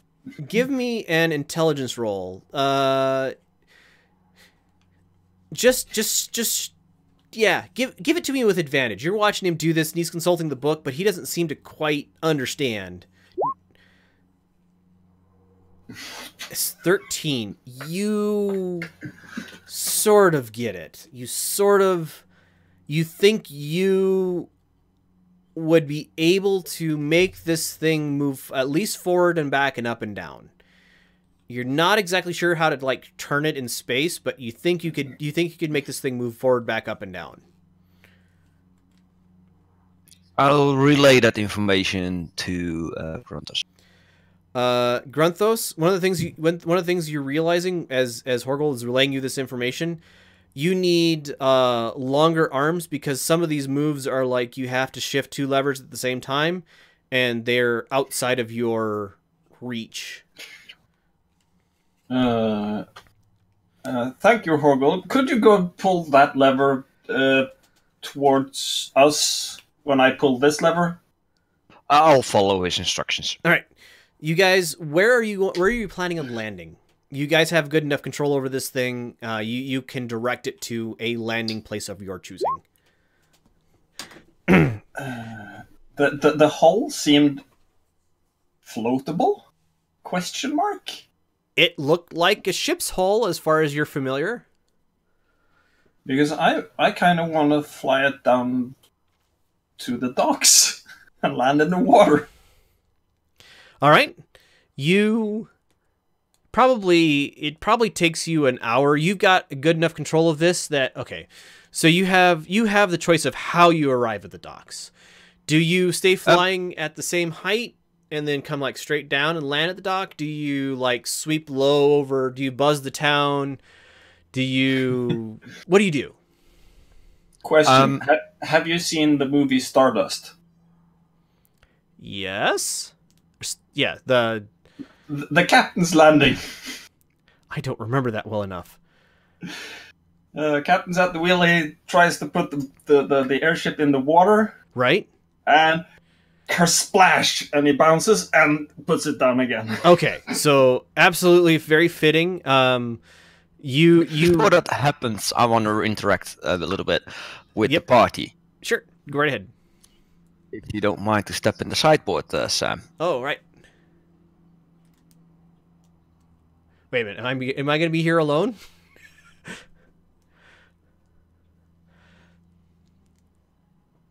I feel like I'm missing something. Hopefully they let me know when I can come back. So how's everybody in chat doing? I hope you're doing well. By the way, those eggs are in fact zombie chicken eggs. They wouldn't kill you.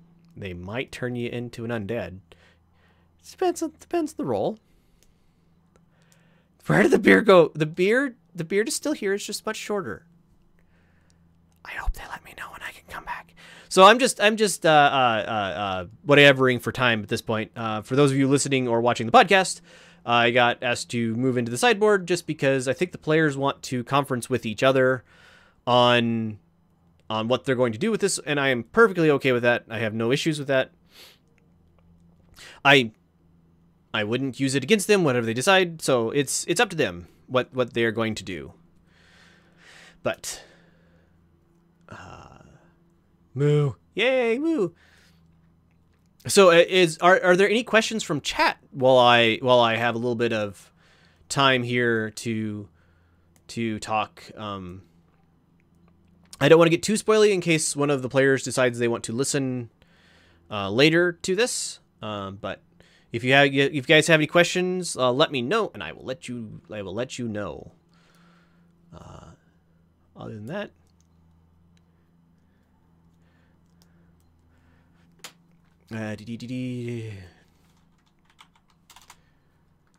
do it in here.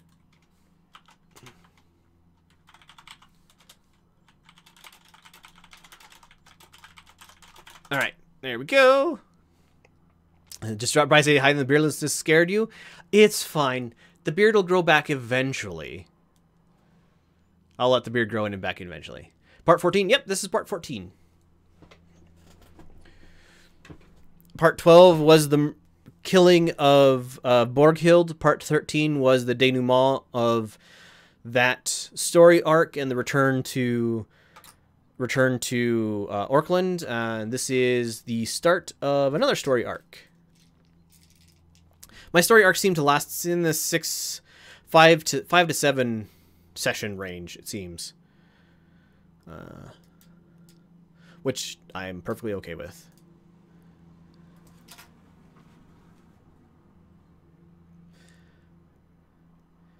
Oh, welcome back. Thank you. Should I be worried? Maybe. Okay. So you guys land the ship and glide it into dock, and everybody on the dock has stopped to stare at you. Mouths agape, like the other ships are all staring at this thing. This ship isn't as necessarily as large as some of the other ships around you. This is a medium-sized 3-masted ship. So there are some 4-masters here. There are some 3-masters that are significantly bigger. There's probably a ship in dock that's double the size of this ship. But everybody is agape. One of the ship's bells is ringing, and people are running up to deck on that ship. And you guys pull into dock, and the dockmaster is just staring at you from his station, blinking at you. Are there any guards nearby? Yes, there would be a couple probably watching, kind of they'd have posts kind of around. There'd definitely be a couple guards here. Can I wave them over? Absolutely. Two of them come over to the ship along with the dockmaster.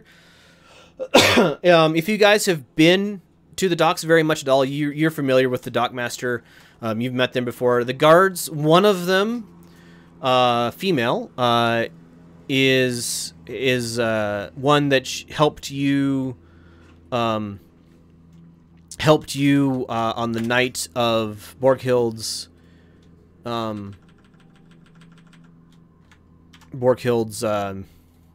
issues. Give her a name. Her name is Naomi, Noemi, or Nomi. She is a orc. As are most of the people here. As are everybody who isn't on a ship or associated with a ship. Yeah. What's normal guards pay here? They probably earn.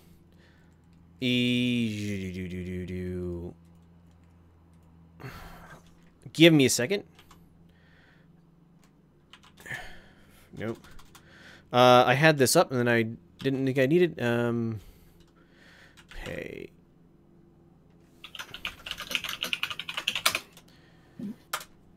Wages, D&D, there we go.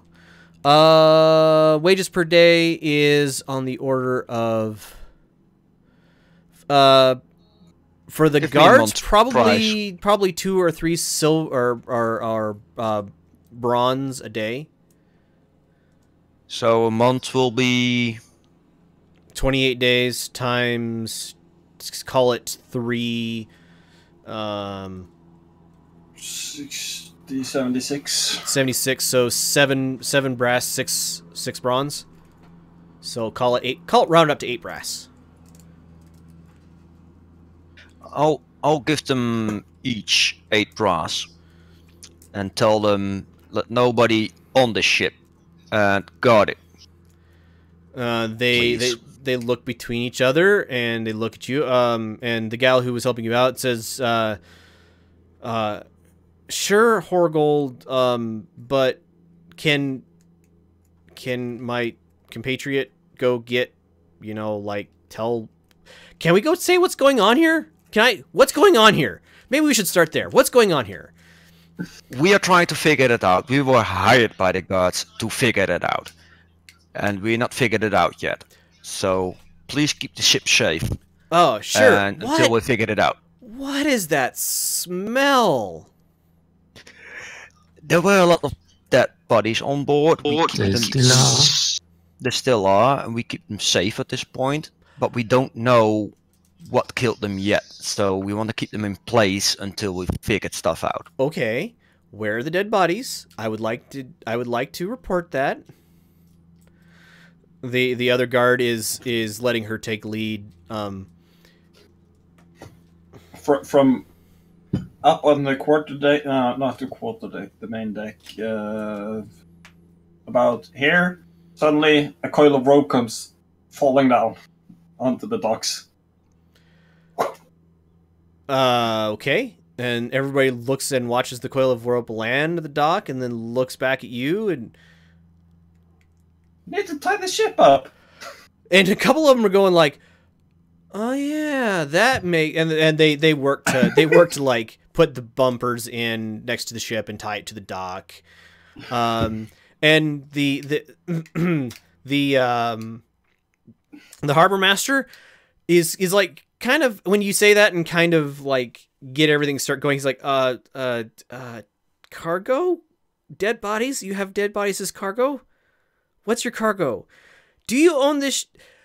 There's... What's... Questions will come. Okay. Just calm down. Answers will be given to most of the questions you might have. I'll waive your dock fee for now. We're happy to pay for the spot that we are in. That's normal procedure. Okay, But it's we must make sure that nobody enters the ship. so it's a bronze a day plus any load and unload labor. He looks like when you say you're gonna pay for the spot, he looks like he's kind of falling into his standard like spiel. So it's bronze day for the spot. It is 2 bronze a day for every person you need to help load or unload. For every day of loading or unloading, he just kind of goes this long list of various things that there are charges for, and I hand him 10 brass. he calculates a little bit. All right. That's good for if you're not going to load or unload, that's good for 100 days. That's good for a long time, even if we need loading and unloading help. All right. Yeah. So he puts the brass. He's got a safe box on the shore. And he actually has runners that run up and down for that. He makes a notation of your actual docking slip, and he hands you a receipt essentially. When you guys landed, he read the name of the ship off the side of it. So Darn. we We forgot to do something. But no, go ahead. Was there something you wanted? If you wanted to do something before you landed, let me know. No. Okay. Anyway, so he reads the name off the side of it. He writes that down, and he hands you a receipt. Says, fees paid, good until X date. For docking slip, this is probably 12. And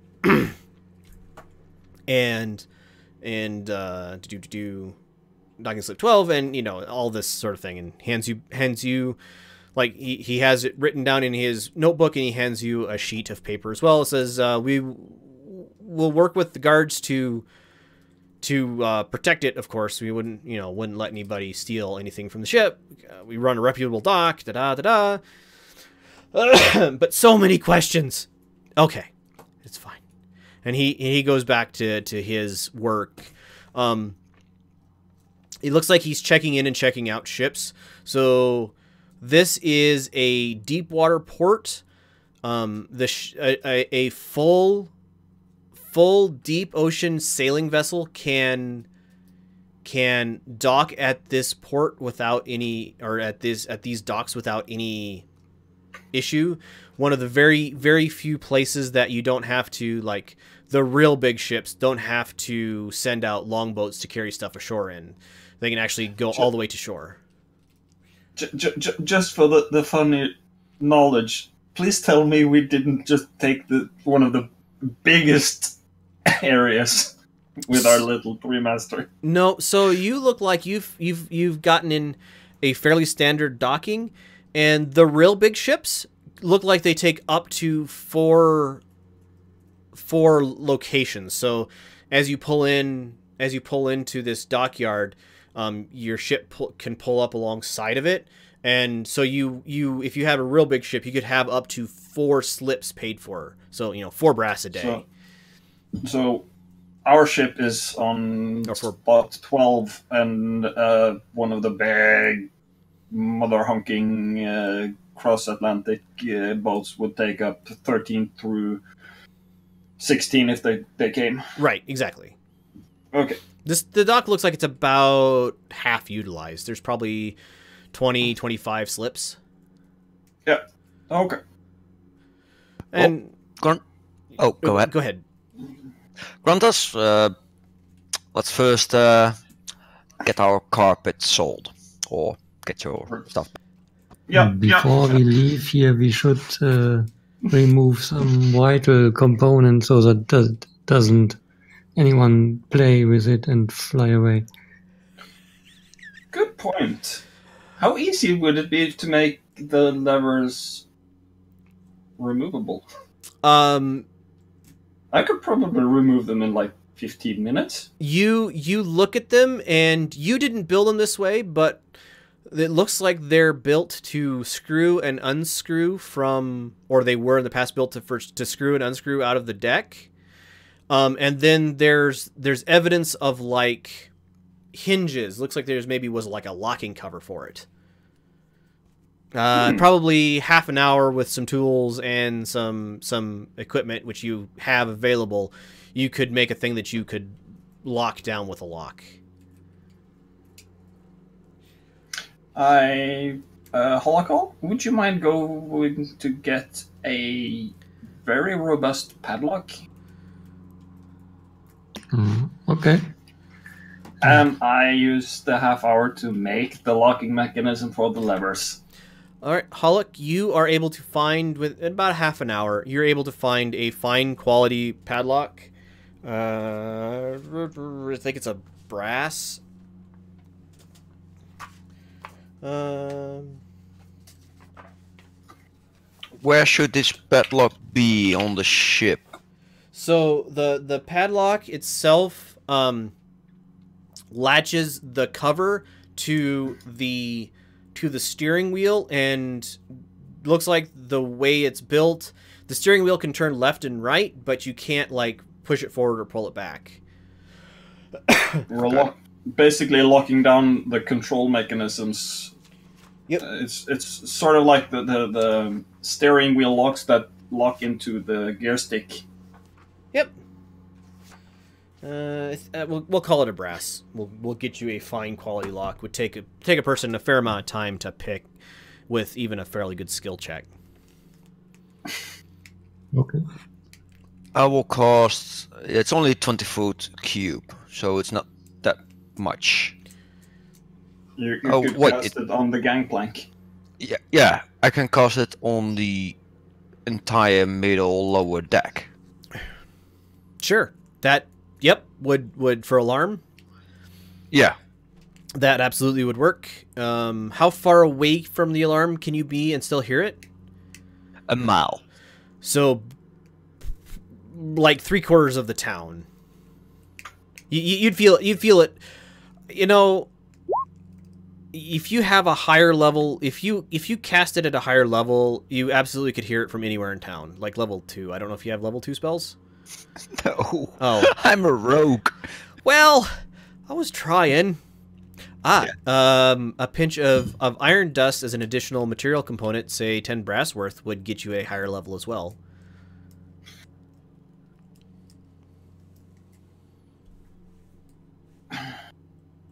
No, I'll do it. Do it as normal. Do it as normal. All right. So you get a mile. Yeah. There's a ship spell. You use that as the bell component of this, or let me see. You can use that as the bell component of this. One of the things about a ship spell is everybody on the docks would understand a ringing ship spell. Oh, I only need a bell to cast it. Sure. I think it was. Or not. I thought Yeah. I picked up So you have the option in alarm. You have the option as an audible alarm. I'm saying that you could use the ship's bell as the audible alarm if you wanted a more generic, anybody on the dock can hear it, as opposed to the mental alarm or the normal tinkle bell. Oh, yeah, then I will do it. Okay. And yeah, the mental bell as well. Can Okay. that be a thing? Yep, sure. Okay. And you designate whoever you designate as the thing. I'm assuming maybe the guards and all three of you. No, not even the guards. Not even the guards. All right. So you get the guards off the deck and you explain what you're doing. I'm hoping. Well, the guards were on deck. Only those 2 guards then. Oh, okay. Only those and two. the rest. Yeah. All right. So you set the alarm. The ship is as secure as you think you can make it. It's not going anywhere unless somebody gets happy with an axe or gets happy with an axe or is a really good set of lockpicks. And of course the alarm would go off if anybody got onto the main deck. What you guys doing now? Bring back a carpet. I'm taking the carpet back to top down. All right, you take the carpet back up. Do you fly the carpet back up? It's a lot shorter. All right, No, don't. Ah. What I need to do to convince him to not do that? Talk with him. Please ours. don't. It's ours until we get back. We already got all the attention that we had. We don't want to get more attention. Fine, you carry it. I'll carry it. All right. You guys walk. It feels real weird to walk after you've been flying for a day. Like that sense of flight is ingrained into everybody's psyche. Grunthos, double so for you. You felt like flying was the most natural thing you've ever done. But you guys walk your way back up to the upper part of town. Turn the carpet back in. You've had it for probably 10 hours at this point. Probably no more like 12 or 13. The guy takes out of the 2,500. I think it was a quarter pound's 2,500 brass. Yes. He takes 1,500 brass worth out of it and returns you back the remainder. He's like, yeah, thanks for bringing it back. I think I can sell it for even more now that you guys have used it. What do you call your group? Let me know. Tell you what, I'll give you half of what I charged you back if you let me use your name, your group's name as marketing for this thing. Do we have a group name yet? Nope. Hold on. And I pull Horgold and Hollock into a huddle. What do we call ourselves? I don't know. I would say the Fantastic Four, but we're with 3. Huh? I'm not very good at names. I have no idea. The Magnificent Bunch? The Good Bunch? The Not So Good Bunch? I tell you what, guys. Whatever, think about it for a little while and come up with a name this week, because going forward, that is going to be the name of the thing. Stream title, whatever. So yeah, give it some thought. We can say you give him whatever name that is that you guys end up coming up with. And feel free to not have it in English if you want. Oh. So many. We need to discuss this in Discord or in chat. This might take a week. Yeah, so that's fine. Absolutely give yourselves a week. Bring Satet in on it as well. Yeah. All right. Oh. But that's what we're going to be. That's what we're going to be. And whatever this name is, after you guys tell him this and you start using it, even just the barest little bit, you start getting referenced. You all start getting referenced as this. Sounds fit. Right. You return. He gives you back half of the brass that or not brass, but half of the iron he took out of the bag. And yeah. Yeah, actually I think this is a pretty good place to wrap up for the day. It's been about 2 hours. So thank you everybody for listening and watching. It's been great fun having you. I'm really interested to see where people take this in the near future. Thank you guys for playing. It's been a lot of fun. We will be back again next weekend with a little more investigation into what's going on with this ship. Thanks everybody for watching. Bye.